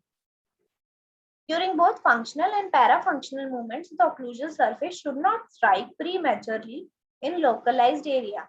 Such contacts cause uneven stresses to be transmitted to the dentures during function. This results in lateral and torquing forces that adversely affect stability. Bilateral simultaneous posterior tooth contact in centric relation is essential. Various philosophies have been proposed either to provide for a fully balanced occlusion throughout lateral and protrusive expressive movements or to control the direction of forces experienced during localized occlusal contact. Setting of anatomic or semi-anatomic artificial teeth to provide excursive balance is thought to minimize localized stress concentration and lateral dislodging forces by ensuring multiple points of contact to distribute functional occlusal forces. Setting of anatomic or semi-anatomic artificial teeth to provide excursive balance is thought to minimize localized stress concentration and lateral dislodging forces by ensuring multiple points of contact to distribute functional occlusal forces. On closure through a bolus of food, bilateral posterior tooth contacts within the range of balance ensure a seating of the prosthesis. To minimize dislodging forces, the occlusion must be balanced throughout the functional range of the movement of the patient. A balanced occlusion is limited by the buccolingual and mesiodistal width of the anatomical cuspal inclines. An anatomic fully balanced occlusion would therefore not be indicated for a skeletal class 2 mandibular retilognathic patient displaying a functional range of lateral and protrusive excursion of 4 to 6 mm or greater. According to certain monoplane occlusion scheme, positioning 0-degree teeth slightly lingual to the mandibular ridge crest may enhance denture stability. 0-degree teeth may reduce horizontal forces by eliminating the inclined planes introduced by the cusp angles of anatomic teeth. 0-degree teeth may reduce horizontal forces by eliminating the inclined planes introduced by cusp angles of anatomic teeth. The theories of lingualized occlusion provide both a limited range of excursive balance and a directing of forces to the lingual side of the lower ridge during working side contacts.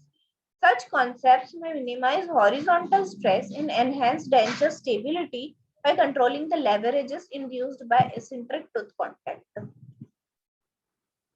The selection of anatomic, semi-anatomic, or non-anatomic artificial teeth depends partially on the chosen occlusal scheme. Still, another factor to be considered in selection of cusp form and occlusal scheme involves the quality of the residual ridge in terms of height and conformation. Still, another factor to be considered in selection of cusp form and occlusal scheme involves the quality of a residual ridge in the terms of height and conformation. Unfavorable ridges exhibiting severe resorption patterns may contribute to compromised stability due to a poor denture-based residual ridge relationship. Use of the anatomic artificial teeth in such situations may not provide the advantages normally expected. If balanced occlusion is desired throughout a limited functional range of movement for patients with deficient residual ridges, the use of non-anatomic 0-degree teeth set on a curve may provide the desired occlusal context while eliminating the interlocking of the opposing anatomic teeth. The subject of occlusion is filled with widely divergent opinions. As concluded by the International Prosthodontic Workshop of 1972, more long-term statistical investigations are necessary to compare the various occlusal designs so that more definable guidelines may evolve. Until then, dentists must rely on clinical experience in selection of posterior tooth form and appropriate occlusal schemes. Now coming to ridge relationships. A problem of stability is the offset ridge relations seen in prognathic and retrognathic patients. Normal dental relationship of the artificial teeth set on ridges that are in severe posterior crossbite can adversely affect stability.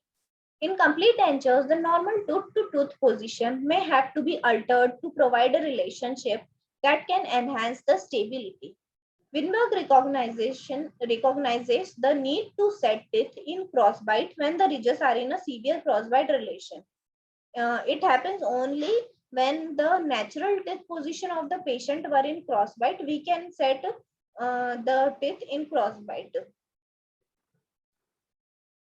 The class 3 patient frequently displays a lower arch anterior to the upper arch in centric relation.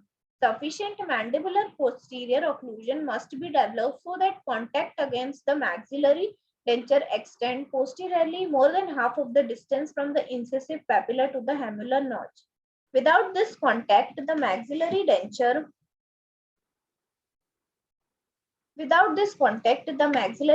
would tip antero-superiorly, traumatizing the maxillary anterior ridge and loosening the maxillary denture. The severe retrognathic or prognathic ridge relationship can be remedied only to a limited extent through prosthetic treatment, while some compromises in the ideal tooth-to-ridge and tooth-to-tooth relationship may be made. The range of correction of such skeletal cosmetic deficiencies without surgical intervention is limited. Contour of the polished surface. Coming to the last factor of the stability, contour of the polished surface. Some important yet easily overlooked determinants of both denture stability and retention involve the relationship of the polished surface of the denture base to the surrounding musculature of the orofacial capsule. The polished surface of the denture should be harmonious with the oral structures. They should not interfere with the action of the oral musculature. Actions of the musculature on the denture base generally result in lateral and vertical dislodging forces. This is seen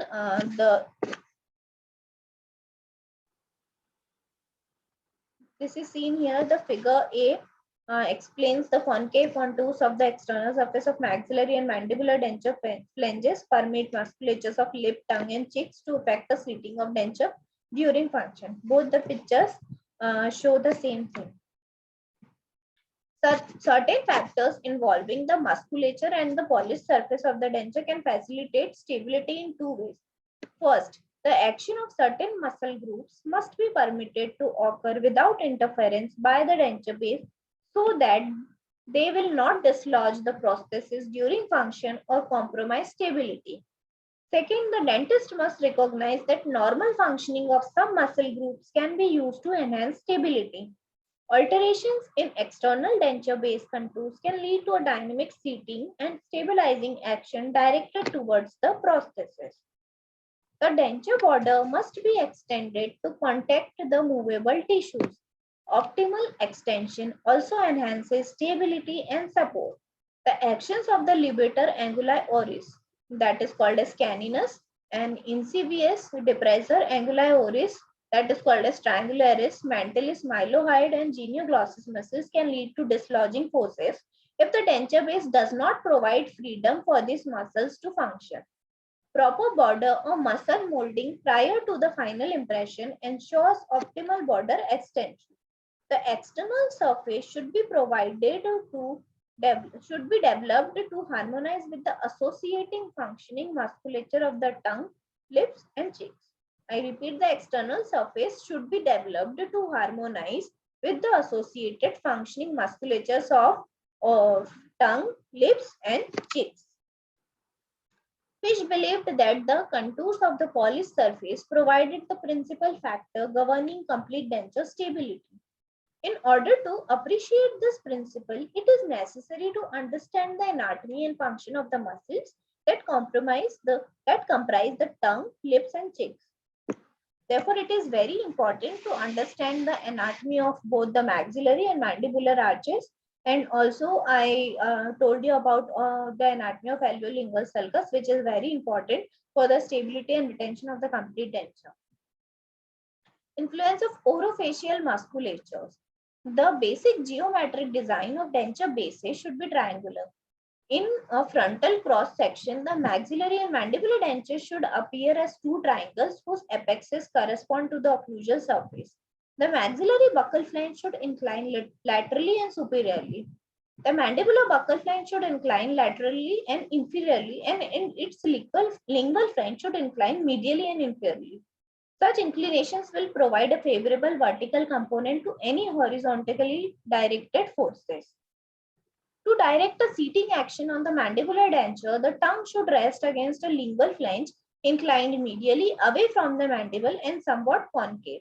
Some authors recommend posterior extension of the lingual flange to fill the retromylohyoid space to permit the base of the tongue to contribute to the neuromuscular control of the prosthesis. Inclination of the lingual flange must be designed to guide the tongue to rest over the flange and permit any horizontal forces generated against the denture base to be transmitted as seating forces. Generally, the buccal and labial flanges of the maxillary and mandibular denture should be concave to permit positive seating by the cheeks and lips. The primary muscles of the lips and cheeks are orbicularis oris and buccinator muscles, respectively. These muscles are active during speech, mastication, and deglutition. The proper contour of the denture flanges permits the horizontally directed forces that occur during contraction of these muscles to be transmitted as vertical forces tending to seat the prosthesis. Importance of the modulus in associated musculatures. As you all are in the final year of BDS and you studied all the anatomy in your first year, so you all know about the anatomy of modulus and associated musculature. But it is important for all of us to revise here as it is very important for the fabrication of the complete denture. So I am repeating it once again. Importance of modulus in associated musculature, which describes the muscles of the musculi, cruculi, moduli, or modulus and their actions in detail. The modulus or tendinous node is an anatomic landmark near the corner of the mouth that is formed by the intersection of several muscles of the cheeks and lips. I repeat, by it is formed by the intersection of several muscles of cheek and lips, where near the corner of the mouth. Because none of the following muscles contain fibers that have more than one bony attachment, they depend on fixation of the modulus to allow isometric contraction. These include orbicularis oris, buccinator, caninus, triangularis, zygomaticus muscles. This is a diagrammatic representation of all the muscles forming the modulus, intersection of muscles of facial expression that comprise modulus, and it includes orbicularis oris, buccinator, caninus, triangularis, zygomaticus muscles. Contraction of the triangularis, caninus, and zygomaticus muscles fixes the modulus, allowing the buccinator muscle to contract isometrically. This causes the buccinator muscle to tense, allowing it to control the foot bolus on the occlusal table. Isotonic buccinator muscle contraction in the absence of modular fixation would pull the corner of the mouth posteriorly. A similar situation can be described for the orbicularis oris muscle and the remaining musculature of the modulus. It can be fixed more anteriorly as when the word ho is pronounced or posteriorly as with he.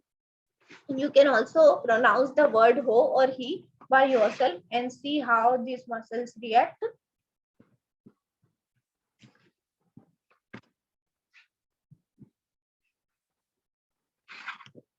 I repeat, use the word ho and he, and then you'll find what kind of muscle reactions are seen. The denture base must be contoured to permit the modulus to function freely. In the premolar region, the mandibular denture should exhibit both a shortened and narrow flange to permit the action that draws the vestibule superiorly and the modulus medially against the dentures.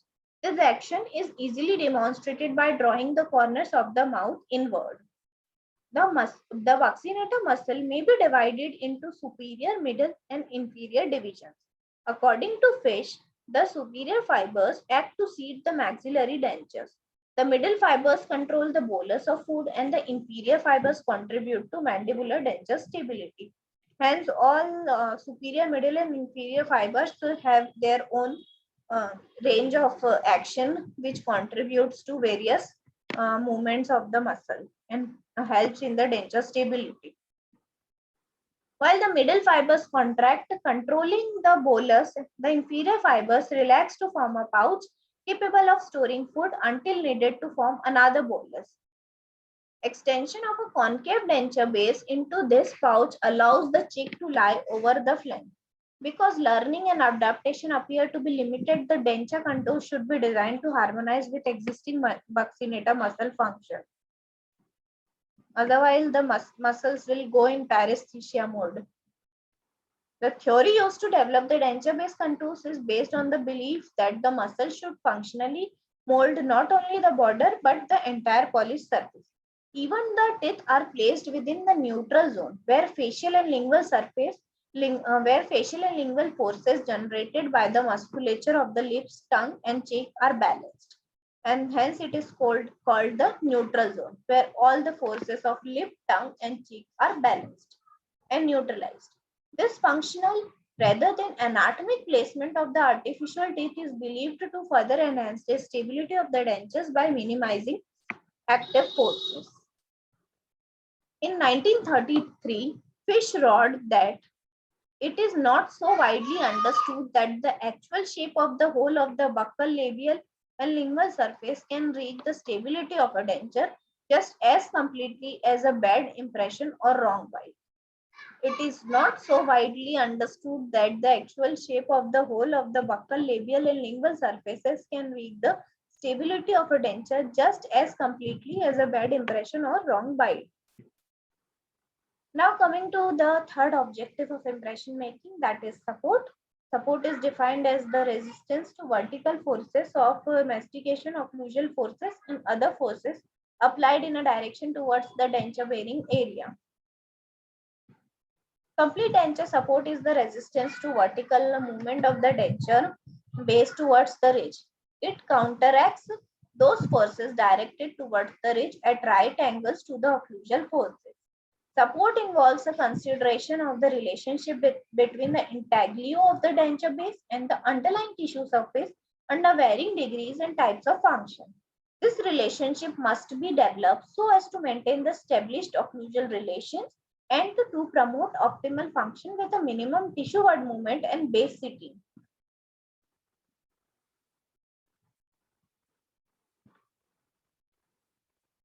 In order to provide good support, the denture base should recover as much denture bearing area as possible. As I told you earlier, the denture bearing area in the maxilla is 24 centimeter area, whereas in mandible it is 14 centimeter square. This helps to distribute forces over a wide area. This ability of the denture to distribute forces over wide areas due to an increase in the denture base area is termed the snowshoe effect. This is a very important snowshoe effect is very important, and the short note also comes in your exam, so be prepared for this, and please prepare a short note on snowshoe effect. And I have told you about the snowshoe effect, and also you can read in the books. It is given in the book of prosthodontics. The basic snowshoe principle of maximal extension. The basic snowshoe principle of maximal extension is that given a constant occlusal force, a broader denture bearing area decreases the stress per unit area under the denture base, decreases tissue displacement, and reduces denture base movement. This figure explains very nicely the snowshoe effect. And if short note comes on snowshoe effect, you have to draw this diagram. So better marking will be done. Types of support. Support may be considered from 2 points of view. First, the maxillary and mandibular denture should conform to the underlying tissues so that the occlusal surface can correctly oppose one another at the time of insertion. I repeat, first the maxillary and mandibular denture should conform to the underlying tissues so that the occlusal surface can correctly oppose one another at the time of insertion. Bilateral simultaneous contact should exist both at initial closure and under functional loading. Second, the denture patient should maintain in this relationship for a period of time. This property indicates the need for consideration of denture support in terms of longevity. Without long-term support, complete denture retention and stability also become compromised. So there are two types of support. The first, the maxillary and mandibular dentures should conform to the underlying tissues so that the occlusal surface can correctly oppose one another at the time of insertion. And second, the denture basis should maintain this relationship for a period of time. Initial denture support is achieved by using impression procedures that provide optimal extension and functional loading of the supporting tissues, which vary in their resiliency. Long-term support is obtained by directing the forces of occlusal loading toward those tissues most resistant to remodeling and resorptive changes. Effective support is realized when the denture effective support is realized when first the denture is extended to cover a maximum surface area without impinging on movable or friable tissues. Those tissues most capable of resisting resorption are selectively loaded during function. Hence, we use the technique called as selective pressure impression technique.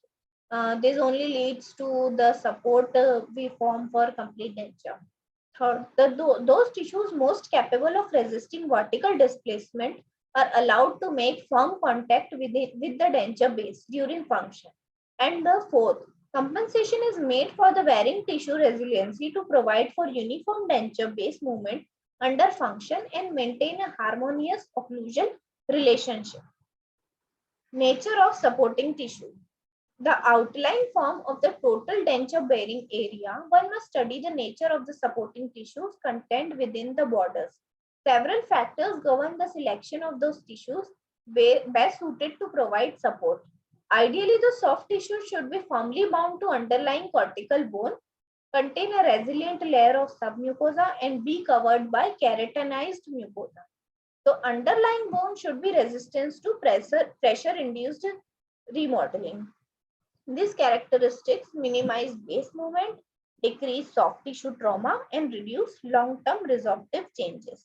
Hence, it is in the hands of the dentist only to see whether to limit the further resorptive changes occurring in the residual region.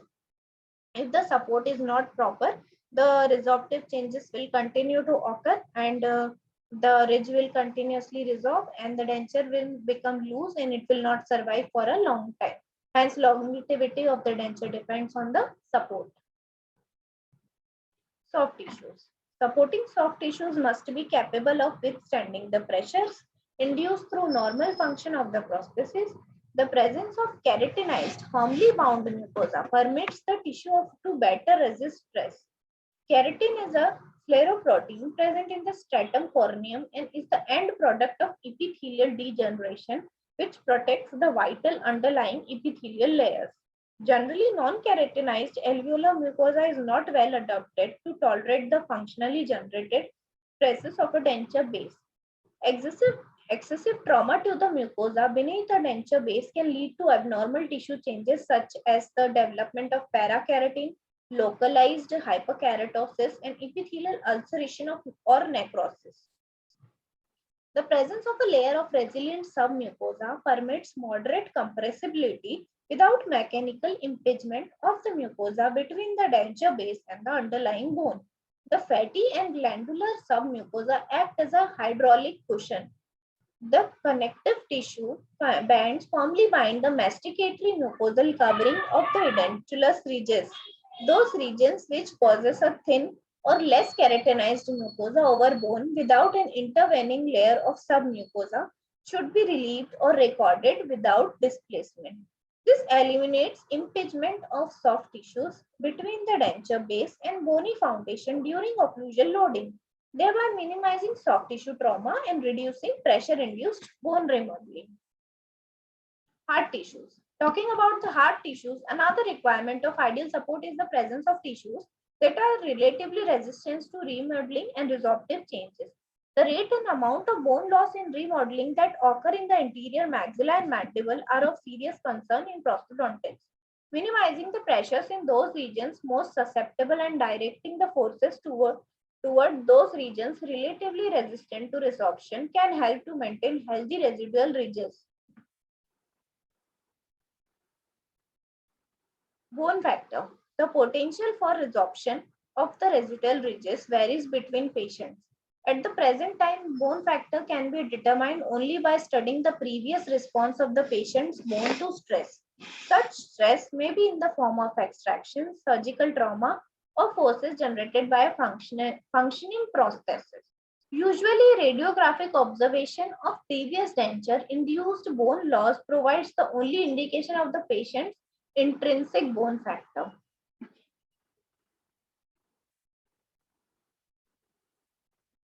The generally accepted pressure tension concept appears to play an important role in the destruction or preservation of the bone of the residual ridges.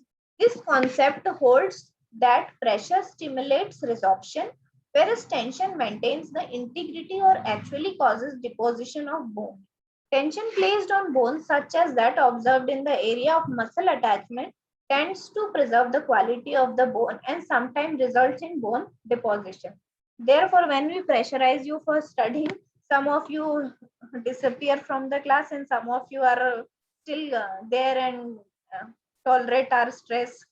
Therefore, this is only the theory of bone. Tension placed on bone, such as that observed in the area of muscle attachment, tends to preserve the quality of bone and sometimes results in bone deposition. Cortical bone is more resistant to resorption than cancellous or medullary bone. Use of cortical bone in support of complete dentures permits the prosthesis to maintain its regarded relationship to the edentulous ridge over a longer period of time. Regions of muscle fiber and tendinous attachment to cortical plate through Sharpie's fiber ensure tension of bone.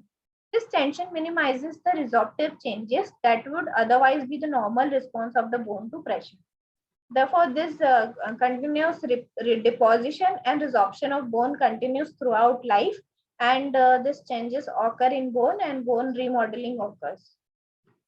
A classic example of muscle attachment and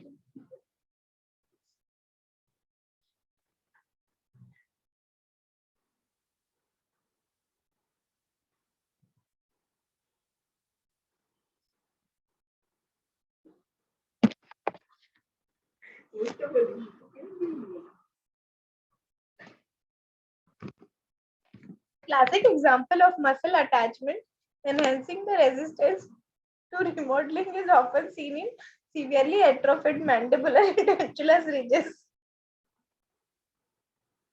This mandible exhibit prominent mylohyoid ridges, genial tubercles, and mental protuberances. Such regions remain remarkably unchanged as a result of associated muscle attachment. It is therefore a keratinized mastic.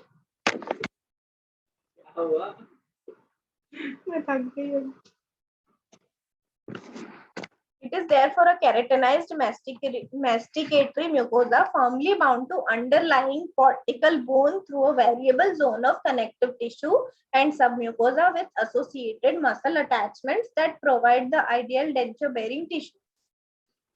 As Edwards and Boucher noted, since the success of complete dentures depends largely on the relation of the dentures to anatomic structures which support and limit them, familiarity within the location and character of the structures is essential. Areas of support. Then there are two areas of support, that is primary and secondary. Primary support area include area of edentulous ridge that are at right angle to occlusal forces and is more resistant to resorption. The maxillary primary support area are posterior ridge and flat areas of the palate, whereas the mandibular primary support area are buccal shelf area, posterior ridge, and pear-shaped pad, which is called as retromolar pad. Secondary support area of edentulous ridge that are greater at the right angle to the occlusal forces. Also, the area of edentulous ridge that are at right angles to the occlusal forces but tend to resorb under load. Means the secondary support area are if maximum load is present on them, they tend to resorb, but not the primary support area. Therefore, our focus should be to present all the load on the primary support area and lesser load on secondary support area. And relief should be provided for the relief areas. Maxillary.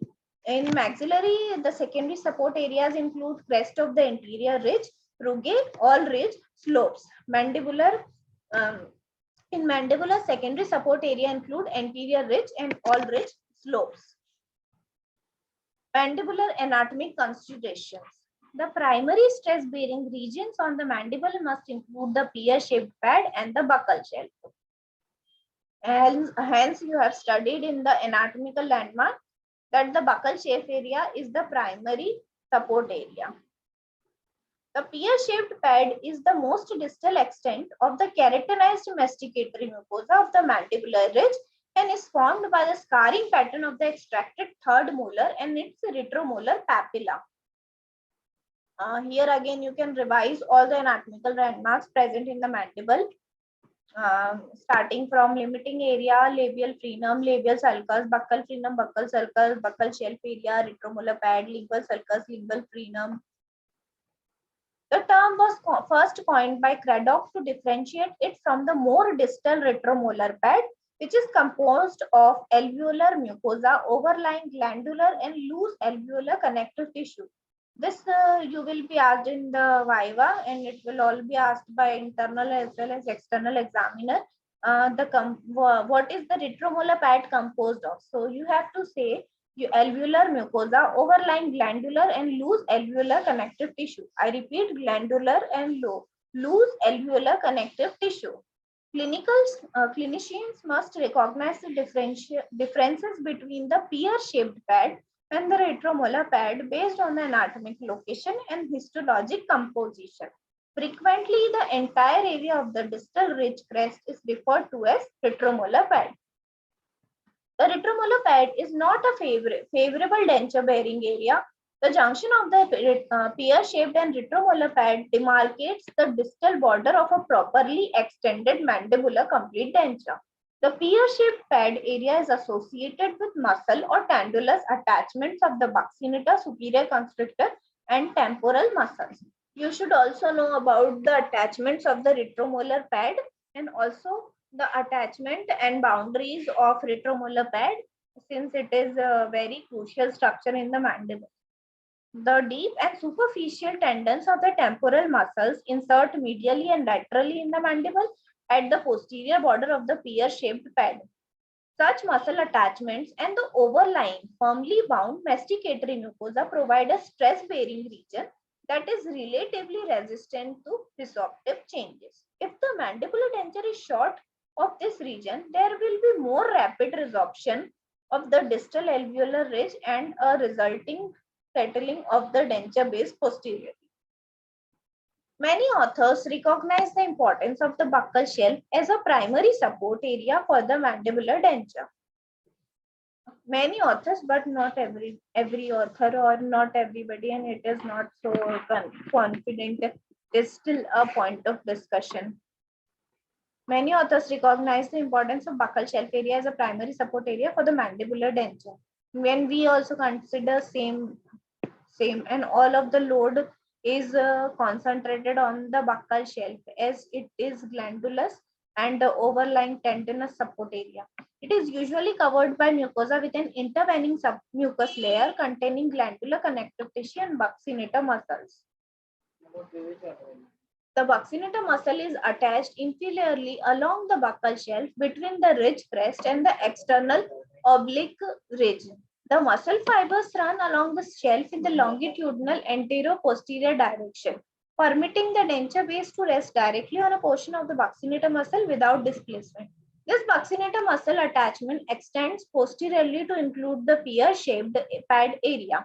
Again, owing to the nature of the overlying soft tissues and the presence of muscle attachments, this region provides primary support for the mandibular denture base. The role of the mandibular residual ridge crest in support depends on the nature of the ridge and the bone factor of the individual patient. Patients exhibiting broad, square, well-developed residual ridges covered by firmly bound masticatory mucosa plus a favorable intrinsic bone factors may rely on the ridges for support. Generally, the rich crests are reserved as secondary support area. The lack of muscle attachment and the presence of cancellous bone usually result in resorptive changes occurring more rapidly than the area of primary support. The remaining anatomic regions of the mandible are not usually essential in providing denture support. The less characterized alveolar mucosa of the lingual and anterior labial ridge slopes lies directly over basal bone and does not tolerate pressure well. In fact, the lingual tissue over the mylohyoid ridge often requires relief to reduce impingement of the mucosa. The denture border is extended into the movable soft tissue to effect the border seal and not to promote support. In markedly resorbed mandibles, the genial tubercles provide a bony foundation resistant to resorption due to the genioglossus muscle attachment, but the fribal overlying mucosa usually obviates its use as a primary stress-bearing area capable of resisting vertical forces. This is the picture showing relative importance of various anatomic regions of mandible in providing denture support. Primary support areas must include buccal shelf and pear-shaped bed. Ridge crest and the area of genial tubercles may be treated as secondary support areas. Lingual and labial ridge inclines are either relieved or non-contributing. Maxillary anatomy considerations. In the maxilla, the horizontal portion of the hard palate lateral to the mid-palatine raphe should provide primary support for complete dentures. Van Scatter and Boucher describe the histology of the palate in detail. Keratinized vesicatory mucosa overlies a distinct submucous layer everywhere but at the midline suture. The submucosa contains fatty tissues anterolaterally and glandular tissue posterolaterally. This resilient layer acts as a cushion for the functional stresses transmitted to the mucosa.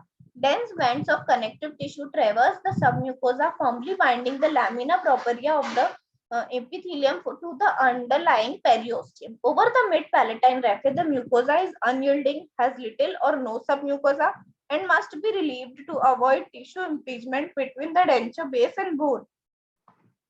However, the relief should be minimal to permit light contact of the tissue with the denture base under masticatory loading. An explanation for the resistance of the bony hard palate to resorption based on the pressure tension phenomenon has not been described. The functioning tensor veli and levator palatine muscles of the soft palate may provide the sources of tension that counteract the pressure resorption normally expected beneath a denture base. In any event, the horizontal hard palate resists resorption and is covered by the keratinized mucosa and resilient submucosa. These properties dictate its essential function as a primary denture support area. The crest of the maxillary edentulous ridge is also important in complete denture support. The soft tissue is often thick, keratinized, and firmly bound to the periosteum and underlying bone. A layer of dense fibrous connective tissue intervenes between the mucosa and the bone and acts as a resilient liner for the mucosa. Clinical research has shown that the maxillary alveolar ridges undergo remodeling changes when subject to functional stresses transmitted by a tissue-borne prosthesis. Rapid resorption involving the anterior maxillary ridge beneath a complete denture opposed by the mandibular anterior natural dentition is frequently seen. Resorption is usually more rapid when the lower anterior teeth are permitted to contact the maxillary denture without simultaneous posterior contact, either in centric relation or during excursive movements. The remaining facial slopes of the maxillary residual ridges are not essential in the denture support. The non-keratinized alveolar mucosa cannot tolerate functional stresses, little resistance to vertical base movement. As in the mandible, the peripheral tissues should be contacted to obtain a seal but are not essential to support. This is the figure showing various anatomic regions of maxilla in providing support. Primary support areas should include horizontal, antero, and posterolateral hard palate. Ridge crest should function at best as a secondary support area. Midline suture normally requires slight relief while denture border is non-contributing. Relief regions. Relief regions fall into three categories. First, tissues that are susceptible to resorption should not be subjected to functional pressures. This would include some maxillary and most mandibular ridge crest. Second are those regions that have a thin mucosa directly over hard cortical bone. This includes the palatal, mid-palatine raphe, tori, and extosis, and the lingual surface of the mandible, especially the mylohydrous. A third category involves these regions of mucosa overlying neurovascular bundles, such as the incisive papilla and in some cases the mantle foramen. This should be recorded at rest or relieved according to the techniques used. Sore spots and long adjustment periods will result if these considerations are not followed during the fabrication of complete dentures. Impression techniques, material, and associated procedures should be selected to effect that the relationship of denture base to the underlying tissues will promote effective and physiological support for the complete denture. No single cookbook formula can provide this relationship for every patient. Variations in the individual anatomic and physiologic requirements of each patient will dictate certain alterations in technique. Now coming to the fourth objective of impression making, that is aesthetics. Aesthetics is one of the prime concerns of the patient in the complete denture treatment. The thickness of the denture flanges is one of the important factors that govern aesthetics. Thicker denture flanges are preferred in long-term edentulous patients to give the required mouth fullness. Impression should perfectly reproduce the width and height of the entire sulcus for the proper fabrication of the flanges. A neutral zone impression can also be made to reproduce the required contours of the buccal flanges. Now coming to the last objective of impression making, that is preservation of the remaining structure. As you all know, I told you earlier also, Muller-Dewin statement is very famous about the preservation of the remaining structure, which he stated in 1952. Muller-Dewin stated in 1952 stated that the preservation of that which remains is of utmost importance and not the meticulous replacement of that which has been lost. Impression should record the details of the basal seat and the peripheral structures in an appropriate form to prevent injury to the oral tissues. Example, the stress-bearing and non-stress-bearing area should be recorded under stress and relief respectively. That is, the stress-bearing area should be recorded under stress and non-stress bearing areas should be provided relief at the time of impression. Therefore, we record a selective pressure impression technique.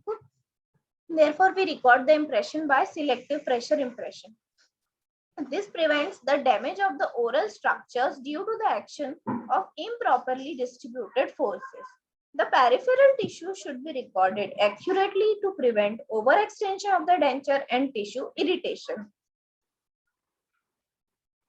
The peripheral tissue should be recorded accurately to prevent overextension of the denture and tissue irritation. Therefore, I mentioned earlier also that border molding is a very important step in the fabrication of complete denture, and it should be done at the time of secondary impression, and it should be done thoroughly so that the denture is not overextended, and it should provide proper retention and stability and provide a proper support to the complete denture, and we can fabricate a long-term successful complete denture or any kind of prosthesis. With this, I conclude my lecture, and to repeat some things. The most important things are the principles of impression making, which are the 10 principles. I am going to repeat them and you should thoroughly learn them.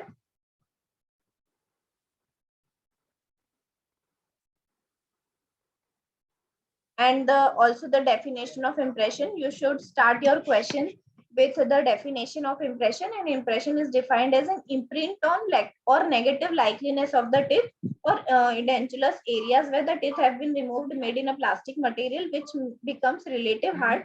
These are 3 definitions you can learn, which is easy for you and which you feel you can learn properly and not with mistakes. I think the third one is the most proper and authentic definition of the impression. And I'm repeating, you can note down. Complete denture impression is a negative registration of the entire denture bearing, stabilizing and border seal areas present in the edentulous mouth. And this definition I have taken from the glossary of prosthodontics, and that too from the latest version of GPT. GPT means glossary of prosthodontics. Now, repeating mode of principles of impression making. There are 10 principles of impression making. The oral tissues must be healthy. Impression should include all of the basal seat within the limits of health and function of the supporting and limiting tissues. The borders must be in harmony with the anatomical and physiologic limitations of the oral structures. Physiological type of border molding should be performed. Sufficient space should be provided within the impression tray for the selected impression material. That is, I told you about the spacer and various spacer techniques. With the help of spacer, we can achieve this principle of impression making. Of sufficient space should be provided with the impression material for the selected impression material. Impression must be removed from the mouth without damaging the mucosa. Therefore, undercuts are very important to be inspected before the impression making. Selective pressure should be applied on the basal seat during impression making. Now, at the end of lecture, you know which areas to be provided relief and which areas to be provided with loaded with stress, and all kind of primary support area and secondary support area in maxillary and mandibular arches. A guiding mechanism should be provided for correct positioning of the tray within the mouth. I told you earlier, guiding mechanism is provided with the help of the handle we fabricate in the custom tray, or it is already present in the stock tray. There are two types of trays, that is stock tray and custom tray. Stock tray and custom tray, both trays. And the custom trays are those which are fabricated, and stock trays which are already fabricated in the market, and you record the primary impression with the help of stock trays and final impression with the help of custom trays. The tray and impression material should be made of dimensionally stable materials. Dimensionally stable material, as you all know, alginate is not dimensionally stable, whereas zinc oxide eugenol and the various elastomeric impression materials you have gone through are of dimensionally stable. The external shape of the impression should be similar to that of the external form of the complete denture. So these are the principles of impression making, and these are to be followed thoroughly.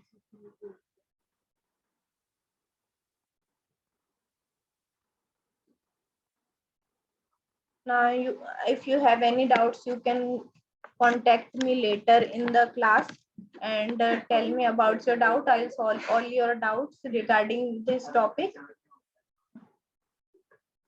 And also, you should know about the clinical steps in the complete denture. Clinical steps in complete denture include primary impression followed by the laboratory step as a primary cast, followed by a laboratory step as a spacer and custom tray fabrication, and followed by a clinical step that is called as border molding, and final impression followed by fabrication of master cast, on which we fabricate record base. On that we fabricate occlusal rims, and then we clinically record jaw relation, which we transfer on the 3-point articulator, or a semi-adjustable, non-adjustable, or a fully adjustable articulator according to the patient needs and according to the need of the case. And then doing the teeth arrangement on the articulator, and then giving a trial of a waxed up denture, and then curing the denture and giving it to the patient. Denture insertion follow-up should be done. Denture insertion patients follow-up should be done accordingly, like the first follow-up should be within 24 hours, second follow-up should be within 48 hours, and then within 1 week, followed by 1 month, then followed by 6 months, and then annually. And I have told all about the denture adhesive, various forms of denture adhesive: powder form, liquid form, powder, not powder form, paste form, and cream form. So it will be very easier for you. Now, enumerate the objectives of impression making. So what you will say: retention, stability, support, aesthetics, and preservation of remaining structures. With this, I end my lecture, and thank you for your patience listening. And if you have any doubts, you can contact me, and also you can contact me later, and also you can share your questions with me later. Thank you for your patience listening.